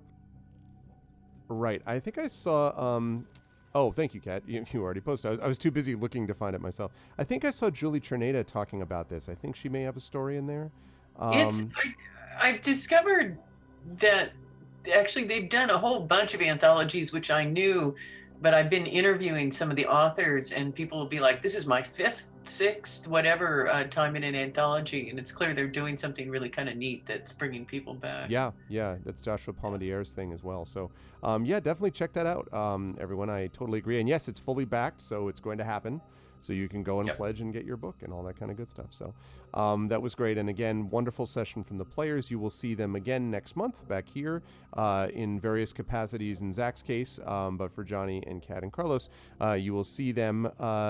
Perhaps we will do perhaps there might be a live session with Carlos and myself, with maybe Kat and Johnny and Zach coming in virtually of Esper Genesis. We'll talk about that. But in any case, we will definitely have these folks back for more EG. I am very excited as we move forward in this campaign. Chat, can we get some love for the amazing players? Thank you so much to Johnny Pittman. Safe travels, Johnny. To Carlos, to Kat, and to Zach. Wonderful work, players. I will see you folks all soon. And thank you, Greg. Thank you so much for a wonderful DM session. Always my pleasure. Thank you, Greg. Thank you, everyone. Bye for now. All right. That is going to do it for us. This was great. And yeah, Esper Genesis is like a box of chocolates. Like, not just Esper Genesis. Like, any of these things are and sometimes you just don't know what you're going to get. And that was the scenario that we had here. I mean, I had no idea whether, how these things were going to go. And it could very easily have ended up in a combat situation like that. That could quite easily have happened. And as I said, it's still quite possible that it could happen. But in the meantime, that was very cleverly managed. And, it's funny that Carlos said that thing about I'm glad that I saw people joking about, Shadowed has to deal with this too and whatever. And the deal with that, honestly, is that if people are doing stuff which is clearly cheating, right, or which is trying to break the rules, or which is trying to, in some way, undercut, what is trying to be done in terms of like the clear structure of the story, right? If that's what's happening, then yes, then it's not a good thing, and then you as the GM need to step forward and be like, this is a bad idea, right? But if what is happening is using stuff that is within the purview of the characters, and clearly that's what this is, and they're doing something which has some vague connection to the particular problem in question, in this case, what to do with these bioroids, and if it's drawn through based on stuff that happened earlier in the campaign, we already know that Petra has this kind of relationship with certain kinds of AI. Certainly that's something which actually Kaz was unable to get a hold of his own version of the Long Winter this time because of whatever that interference is. If they're able to do something that fits within that mindset, then Carlos is right. If you undercut it at that moment, then what you're doing is basically reducing this to no, that's not in my binary version of yes, this works or no, it doesn't.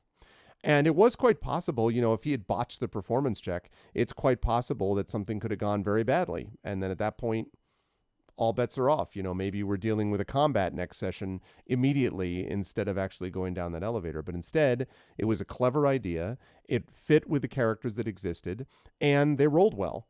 Well, you put that stuff together is what happens. And to me, that's not a loss at all. I don't feel like, oh man, I had an encounter set up a certain way. I set up the circumstances based upon what the sort of general parameters of the adventure, and then whatever I, add to it, which is usually quite a bit. I take to and add to and take away a lot of stuff from these adventures for, to fit my own concept of how I want the story world to be developed, and then the players tell me the rest, and I just listen to them. And so listening to them and listening to the players becomes really important. And so I am not going to undercut that. It was a great inspiration. Yes, it was well worth the inspiration that you actually got. That is for sure. It was well worth it. So, oh, well, thank you, Lone Wolf. Well, I just meant that in that case, it was one of those things that I was very happy to have that as an option. And I just would never undercut that from my players, because it just makes sense to me to make that stuff happen in that way. So anyway, it was a great, great pleasure to see them kind of play through this. And I am super excited for this upcoming session. Is going to be like juicy. There's going to be some juicy stuff. We got some, I don't want to say boss fight because I don't want to give stuff away or not. It's just, there's some things moving. There are some pieces moving on the board. So, but that is going to do it for me for this evening. And if you liked what you saw and heard tonight, let me remind you all that you are going to be able to see more Esper Genesis next month, but there is more tabletop role-playing goodness to come this month. Actually, 3 such things. Tomorrow we've got D&D with Infinity and Beyond. We've got more Eberron, Oracle of War. Also, we have been sent this mysterious package has been sent to us. You can see the FedEx right there from one Mr. Trendane Sparks, who has sent something to both myself and all of the players, and has sworn to us, and you can see that it is still sealed. So I have no idea what's in this, and it's been sitting here for at least a week. Oh my goodness, Lone Wolf with a resub. Thank you. Yeah, mid-boss, it could be. Thank you for the, thank you so much. Thank you so much, Lone Wolf, for the resub at tier 2. Thank you. I appreciate it. So I have no idea what this package is. Thank you so much, Lone Wolf. I have no idea what this package is that Trent sent, but he wants us to open it up on stream tomorrow. So tomorrow you will find out along with us what the heck this thing is, because I have no clue as to what it is, but you will find out as of tomorrow what this thing actually is. We will find out together. So it's going to be great. So there's that. So that's happening tomorrow at 7 p.m. Eastern. And the Eberron campaign is about to wrap up, or is close to wrapping up part 1, which is the Nightland of this big, massive campaign that they're involved in. So they're going to be wrapping that up, presumably, depends on how things go, but presumably they're going to be wrapping that up tomorrow, Saturday night. So you should be checking that out. Then we're going to be off on Sunday and Monday. And then we will be back on Tuesday with more Adventures in Middle Earth, which will be our second session and our final session of the month of August. And then we'll be doing some D&D with GOG Ghosts of Saltmarsh again, and that will be our final D&D session of the month, our final tabletop session of the month. Wednesday we're going to be off, and I do want to mention, we're going to talk more about this when we get there, but there is on Wednesday, there is essentially a boycott Twitch, which has been organized by a number of people, including people of color, and other members of marginalized communities who are also streamers, basically to call attention to a very terrible situation that's been occurring on Twitch over the last several months. This has always been an issue, but it's been particularly worse over the last couple of months with these hate raids, with people jumping into these channels, especially of members of marginalized communities, and putting in racial slurs, putting in slurs that are referencing sexuality or gender identity or any of these sorts of cases. And it needs to be stopped. And quite frankly, Twitch hasn't done enough to stop it. More could be done, and more should be done. And it's ridiculous that when you're owned by a company the size of Amazon, that you can't figure out a way to do something and give people more moderating tools other than just, okay, make sure that you have the best mods in the business and so on. Now, I do happen to have the best mods in the business, and we've already spoken about what we would do if anything were like that were to happen here. But the reality is that this has already affected people that I know directly, friends of mine, fellow streamers of mine, who have paused streaming for a little bit because there's too much of a risk. And this is the opposite of what a Twitch community ought to be. It's the opposite of whatever kind of community ought to be. And so as a consequence, on Wednesday, September 1st, as it happens, I would not be streaming, but there was the potential that Community D&D would have streamed on Wednesday, and I have asked Shadow Mage and the Shadow Crew not to stream on that Wednesday. In fact, I would appreciate it if people who are watching this not watch anything on Twitch at all on Wednesday, And this is Wednesday the 1st. And also amplify what you're doing on social media. So I am partaking in the Twitch boycott on Wednesday for the reason of wanting to call attention to this issue. Now, sometimes people look at this and they look at it the wrong way, and they say, well, come on, a boycott's not going to do anything because the point is not whether or not this is going to economically bring Twitch or Amazon to its knees, right? That's not the point. The point is that what it can do is breathe the springboard, because a lot of people go on and they're like, why is there nothing on Twitch? Why can't I watch anything on Twitch? And then they go and they find out the reason by looking at Twitter and Facebook and all those sorts of things. And they go, oh, the reason is because we are calling attention to the fact that there are not enough safety tools that have been put in place and not enough moderating tools that have been put in place to protect against this by a company which makes millions.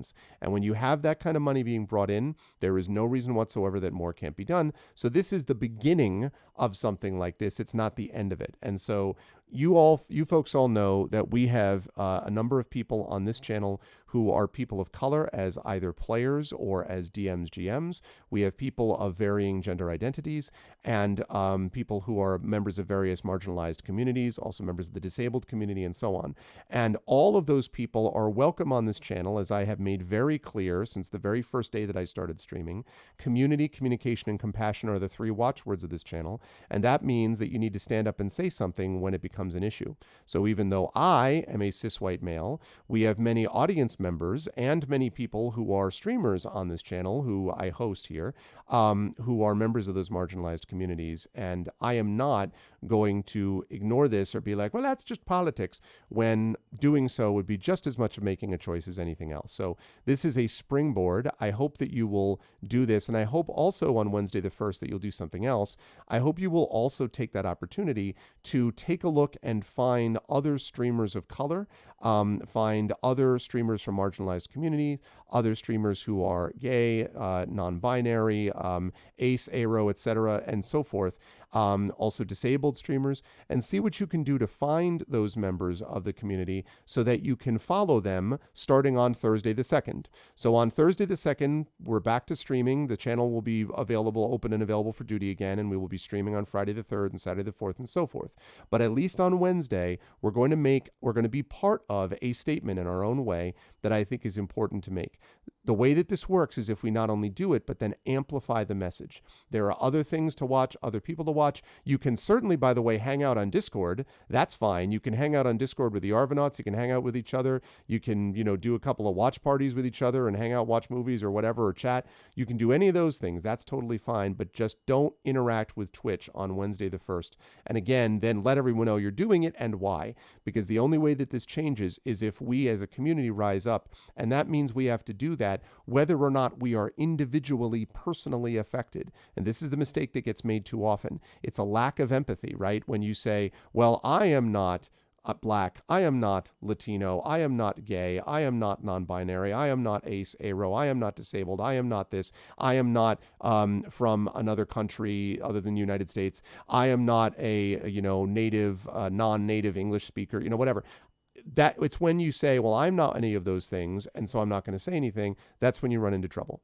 So we are all going to be doing this as a part of that aspect. You're watching a stream where it happened, a couple with a trans man and his husband. They're not streaming now. Sure. I mean, of course you can. Absolutely. And I think it would be great for us to people to go over and follow them. So the point is, I'm not dictating anything to you. I'm just making a request that we not watch or engage in anything regarding on Twitch just for this coming Wednesday. So again, tomorrow, Saturday is fine. Sunday's fine. Monday's fine. Tuesday's fine. Wednesday the 1st, please don't interact with Twitch, and please do let people on social media know why you're doing that. And then on Thursday, feel free, Thursday midnight, feel free to jump right back in and start watching again. But this is the startup to kind of get things started, and we are contributing to it in our own small way. So I am not the one who came up with this idea. This came up with, as I said, with others, especially members of marginalized communities, especially people of color came up with this idea, but I am 100% in favor of it. And so that is what I recommend that we do. Exactly. And that is the danger, right, Triffid, is that people then walk away and we then get poorer as a group. We get less rich with material, with knowledge, with experience, with culture, with diverse opinion and thought and identity. All of those things contribute to the richness of what we can do as a community. And when members of that community walk away because they have grown discouraged, and you're not going to be able to keep everyone. There are personal, individual things. We're not responsible for saving everyone individually. We are, however, responsible for speaking up for those who are walking away because of feeling like they are not being heard. We hear them. At least I do, and I know all of you do. And so to the extent that that's possible, I think it's important that we reach out and demonstrate that something needs to be done. Because again, I want to emphasize, when the authorities with power to do stuff about this do make a change, it affects stuff. I would remind everyone that when certain social media platforms began to crack down on a certain someone whose name I will not mention, but you all know who I'm referring to, the influence of that person dropped precipitously. Why? Because it turns out that if a person needs a megaphone to spread disinformation and hate, and you take away the megaphone, the disinformation and hate drops.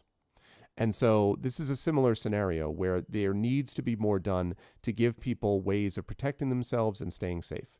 And so that's the idea. Is it symbolic? Yeah, but it's also bringing attention to an issue which we can hopefully then springboard into something that's more positive for everybody going forward. So that's the idea. It is an experience to me of joyful allyship rather than negative cynicism. And you all know the drill about how I feel about cynicism. We can do things to make things better, and let's make that happen in this way. So with that said, thank you all for understanding. But again, August is going to wrap up with Infinity and Beyond Eberron tomorrow at 7 p.m. Eastern.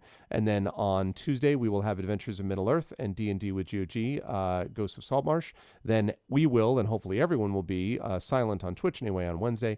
And then we'll be back on Thursday. Sorry, not on Thursday, but Friday with something else cool. I have no idea what, because I haven't worked out the schedule yet. Also, one other note, I am now moving into a new semester. Fall is going to be busy. I got a lot of stuff that's going to be going on. But one of those things is I'm going to be adjusting to the experience of being back in a classroom again in person as opposed to on Zoom for the first time in 18 months. And I'm also going to be doing so for the first time while wearing this. So I am going to, for the first time, be teaching while also wearing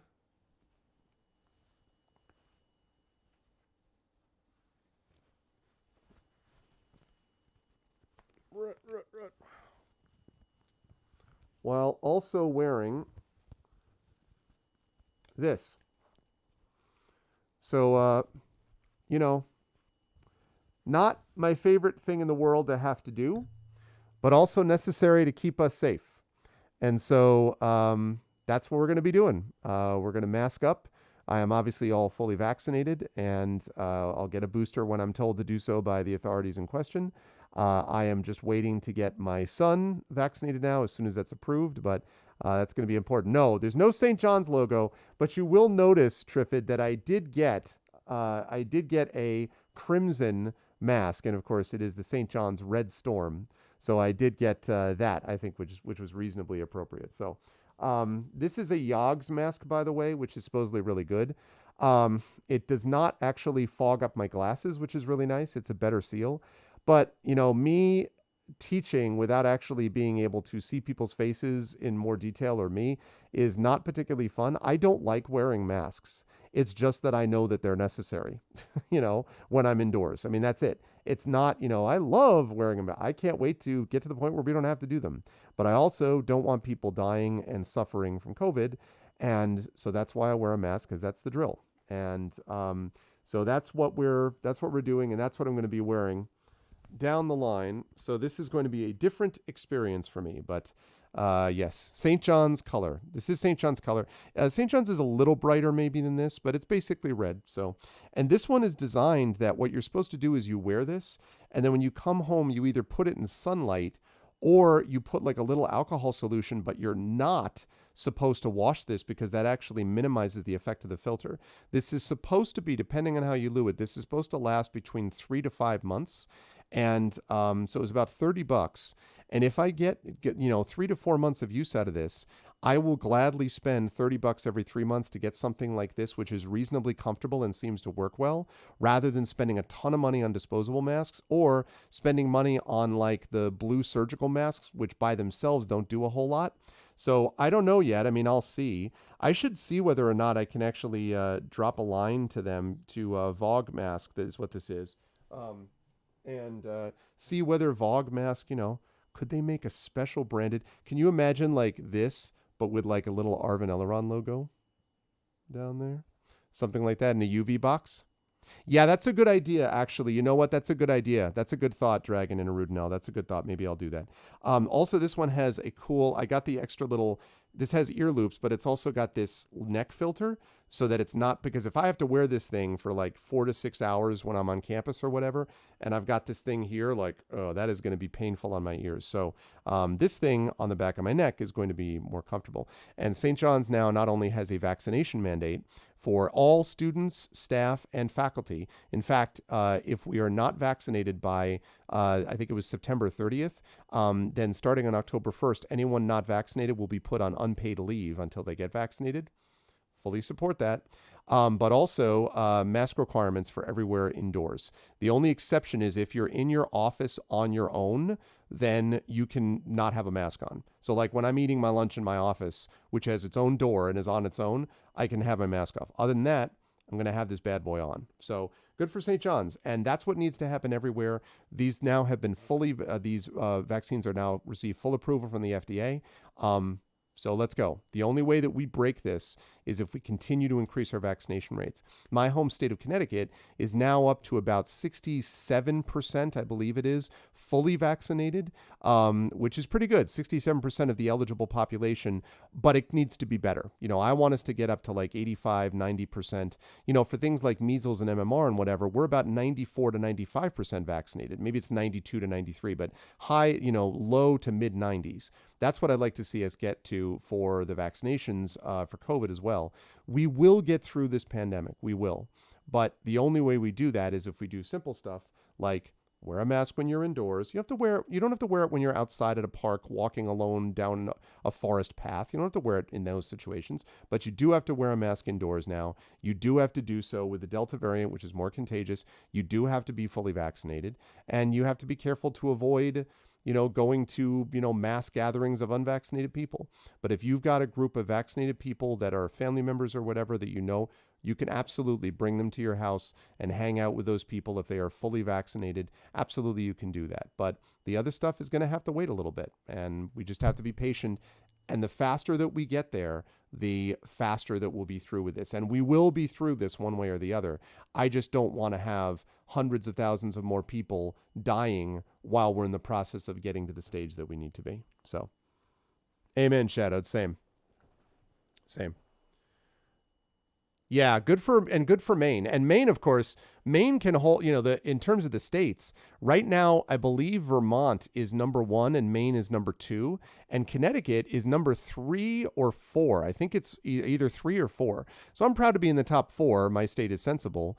And, but Maine and Vermont, man, Maine and Vermont is they did their job that they were supposed to do, and they need to keep doing it because obviously this thing is not over. So hang in there. We're going to get there.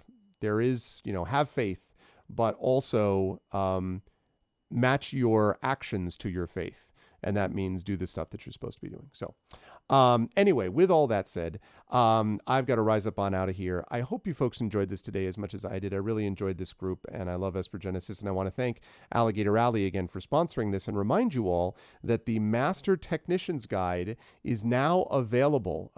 It has just gone live on DriveThruRPG. And in fact, let me see. I think I actually have a link. Give me 1 second. I think I have a link to this. Master Technician's Guide, Esper Genesis, Drive-Thru RPG. All right. Yes, indeed.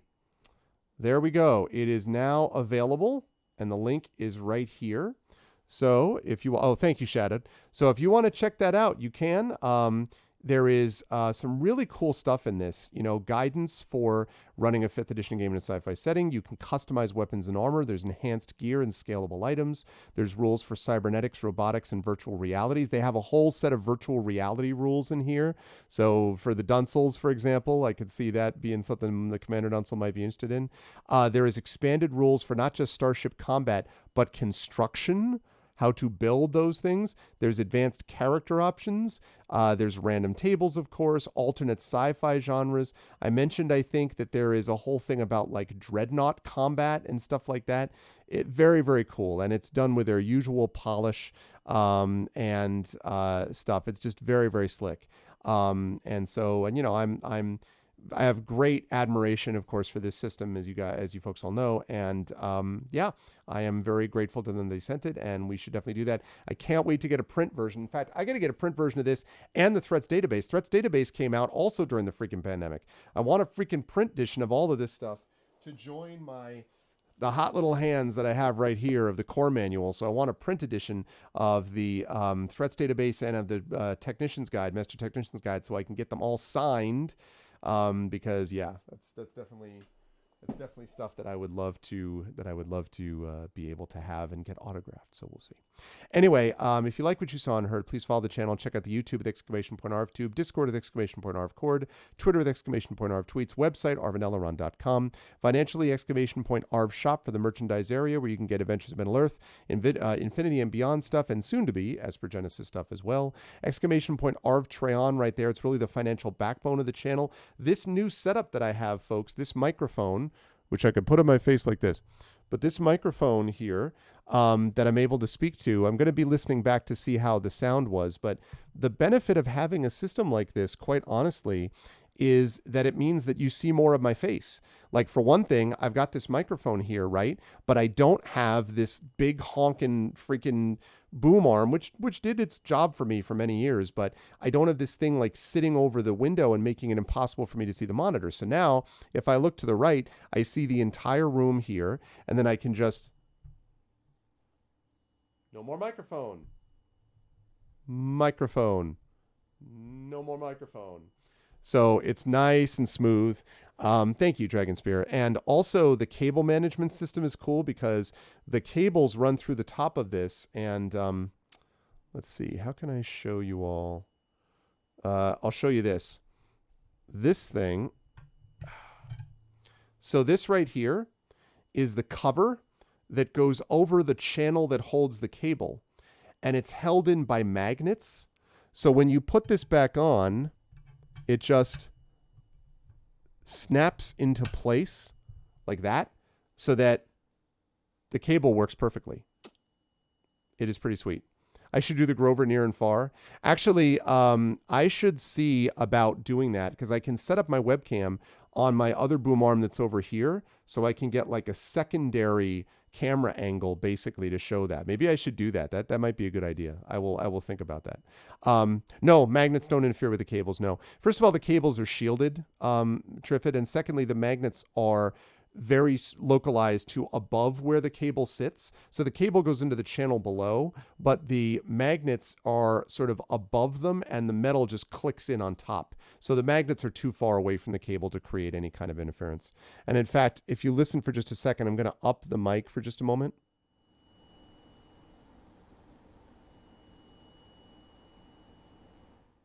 Right? You could hear that sound. That sound you heard was what was left of the air conditioner, which is dropping down increasingly in intensity because it was, I think it was like 89, 90 today around here. So it had to work pretty hard to get the, to keep the office cool. But anyway, so that's what you heard, but you could hear that there was no like buzzing. That sound you heard was just what was left of the air conditioner sort of responding to it. So yeah. And obviously it didn't have any effect on either the sound that we have for Alfred or my usual echo machine. Oh yeah, that's what I'm talking about. Oh yes, it's here. So yeah, it works really well. So yes, Arudinel, that cable see, I use that for ArvBox, and that cable that you linked to me works so well for that stuff. Because what it did was it just basically gave me the chance to. I just have more maneuverability because I have more room. The cable that I had before was so short that it really limited where I could set up. And now that you gave me that thing for that cable, that's what allowed me to stream in my freaking closet and whatever, that when I was, looking for this house actually, and all that. So that was really cool. Yeah, that's that high pitched whine that fades in and out. That.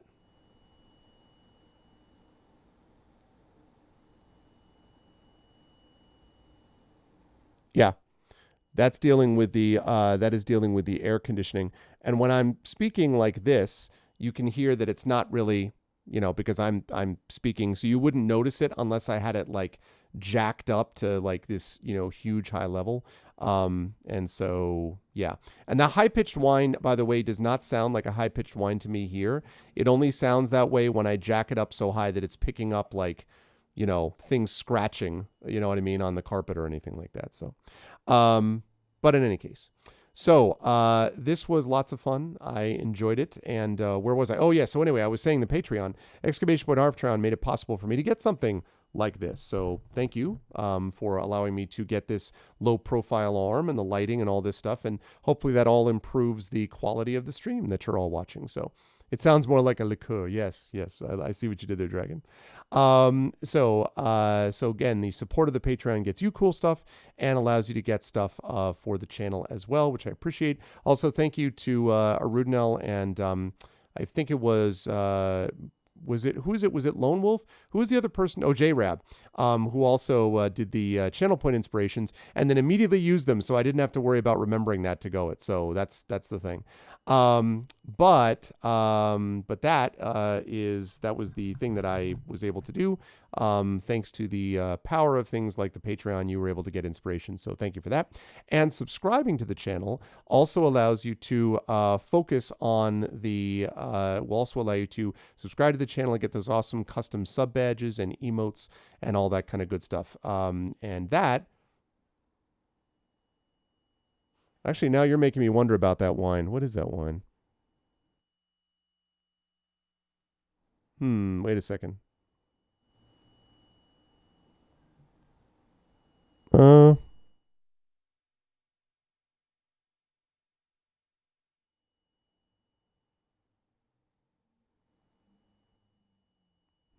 Check two.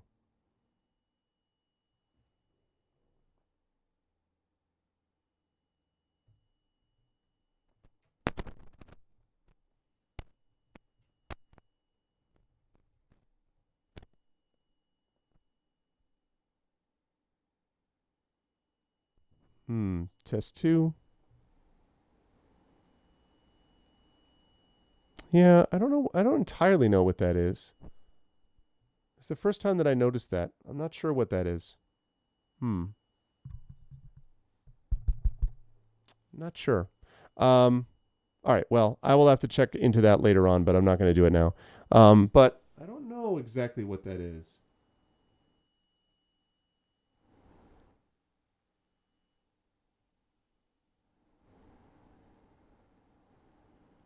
Oh, interesting. Okay.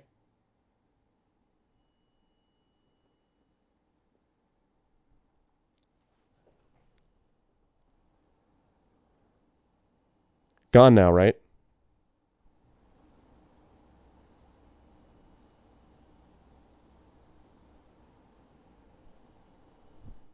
Yep.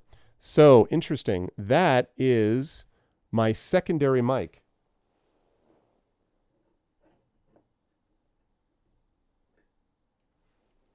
Yeah, that's interesting. Fainter? Oh, I don't hear anything now.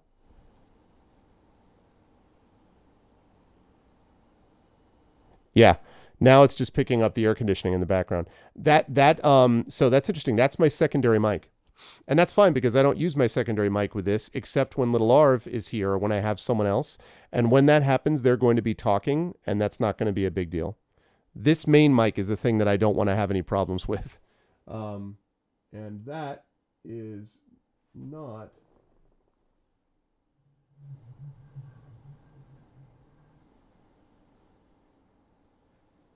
That is not a problem. All right, hang on a second here. Turn that down a bit. Yeah, so that's fine. I mean, I'm actually fairly pleased with that. Yep. Okay. So yeah, so that's just my secondary mic. When I turn on my secondary mic,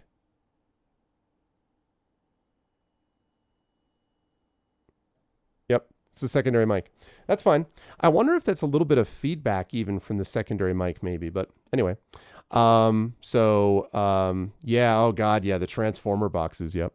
All right, well, that's fine. Now we all know. Actually, it's okay, Shadow. I'm actually glad you said that so that I know, and I was able to do that because it would have driven me nuts. But now I feel okay about that. I'm not worried about that. The only time I use that secondary mic, which is actually the mic I use when I'm traveling to do band stuff as well. But the only time I use that secondary mic, honestly, is here because I don't bring it with me with ArvBox. I have my Samsung Go mic for that. So the only time I use that literally is when someone is sitting next to me streaming, which could happen if my wife was in here doing it, or obviously the little Arv or friends of mine that'll come through and whatever. I might use that mic on occasion, but whenever I do, it's going to be with this mic at the same time. So that's the deal. Yeah, no, otherwise, man, the DIY. So regardless, that's what I'm saying is this definitely helps, as does a subscription. So thank you all so much for the support there.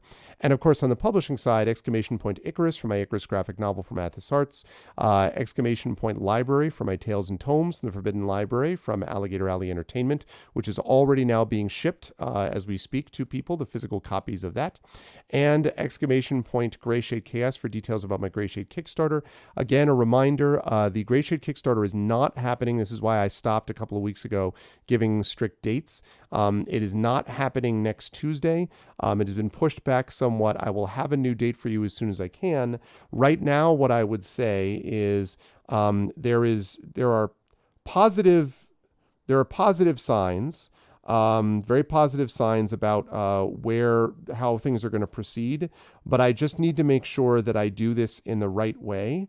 And I can't do that if I am sort of rushing into something where it's not ready. When this thing launches, and it is going to launch sometime this year, it's going to launch come hell or high water. The question is exactly when the schedule is, like when the exact right timing is, and that I need to make sure I wait to be careful about, and don't just sort of jump into something too quickly. So I will have more information about that coming soon. So definitely look at that, and it will have all those elements that I talked about: the board game, the tabletop role-playing game, the audiobook, and of course the books themselves. One thing I can tell you is that coming soon, within I would say the next month and a half or so, we are going to have, or 2 months anyway at the outside, we are definitely going to have the Gray Shade book, because that is coming out from Athos separate from a Kickstarter. So that is definitely happening regardless in the near, like almost immediate future. As far as the Kickstarter itself, it may be pushed back a little bit, but it is going to happen, and I will be announcing those details as soon as I have them. So otherwise, of course, as always, exclamation point BLM, Black Lives Matter. Very important to reach out to others, to affirm and assert the significance and importance of Black lives, and exclamation point help now. And again, Black Lives Matter, very much in line with why we're taking Wednesday off, right? And then exclamation point help now is the World Health Organization page on suicide prevention. Very important to reach out to others when they need help, and to reach out to others when you need help as well. Now, let me see quickly what we've got in terms of raid possibilities. Let's see. Got that going on. We got this going on. And this.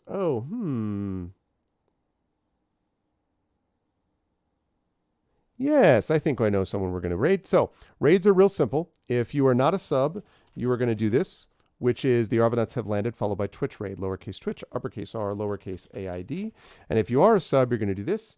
The Arvanauts have landed, followed by Twitch raid and Arvany roar, also Arvany woe, Arvany witch, Arvany what, Arvany smug, Arvany love, Arvany, all of the Arvanys, when you were brought over automagically to the place that we are going to raid.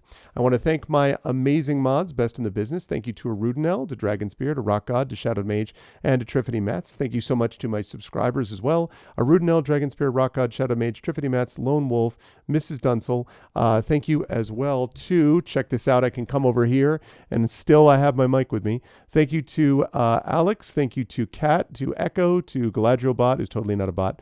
Thank you to Gigafrost. Thank you to Mac Machine, Mr. Raider, Nonstop. Thank you to Ozine. Thank you to Stan Kubrick, VNK, and Xcodo.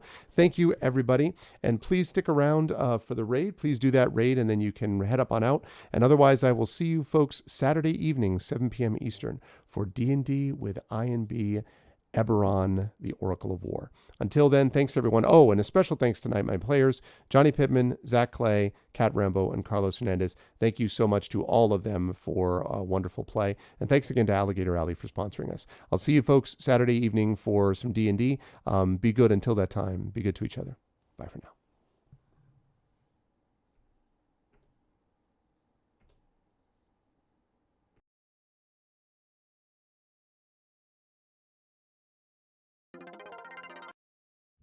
When I was a child, I talked like a child. I thought like a child.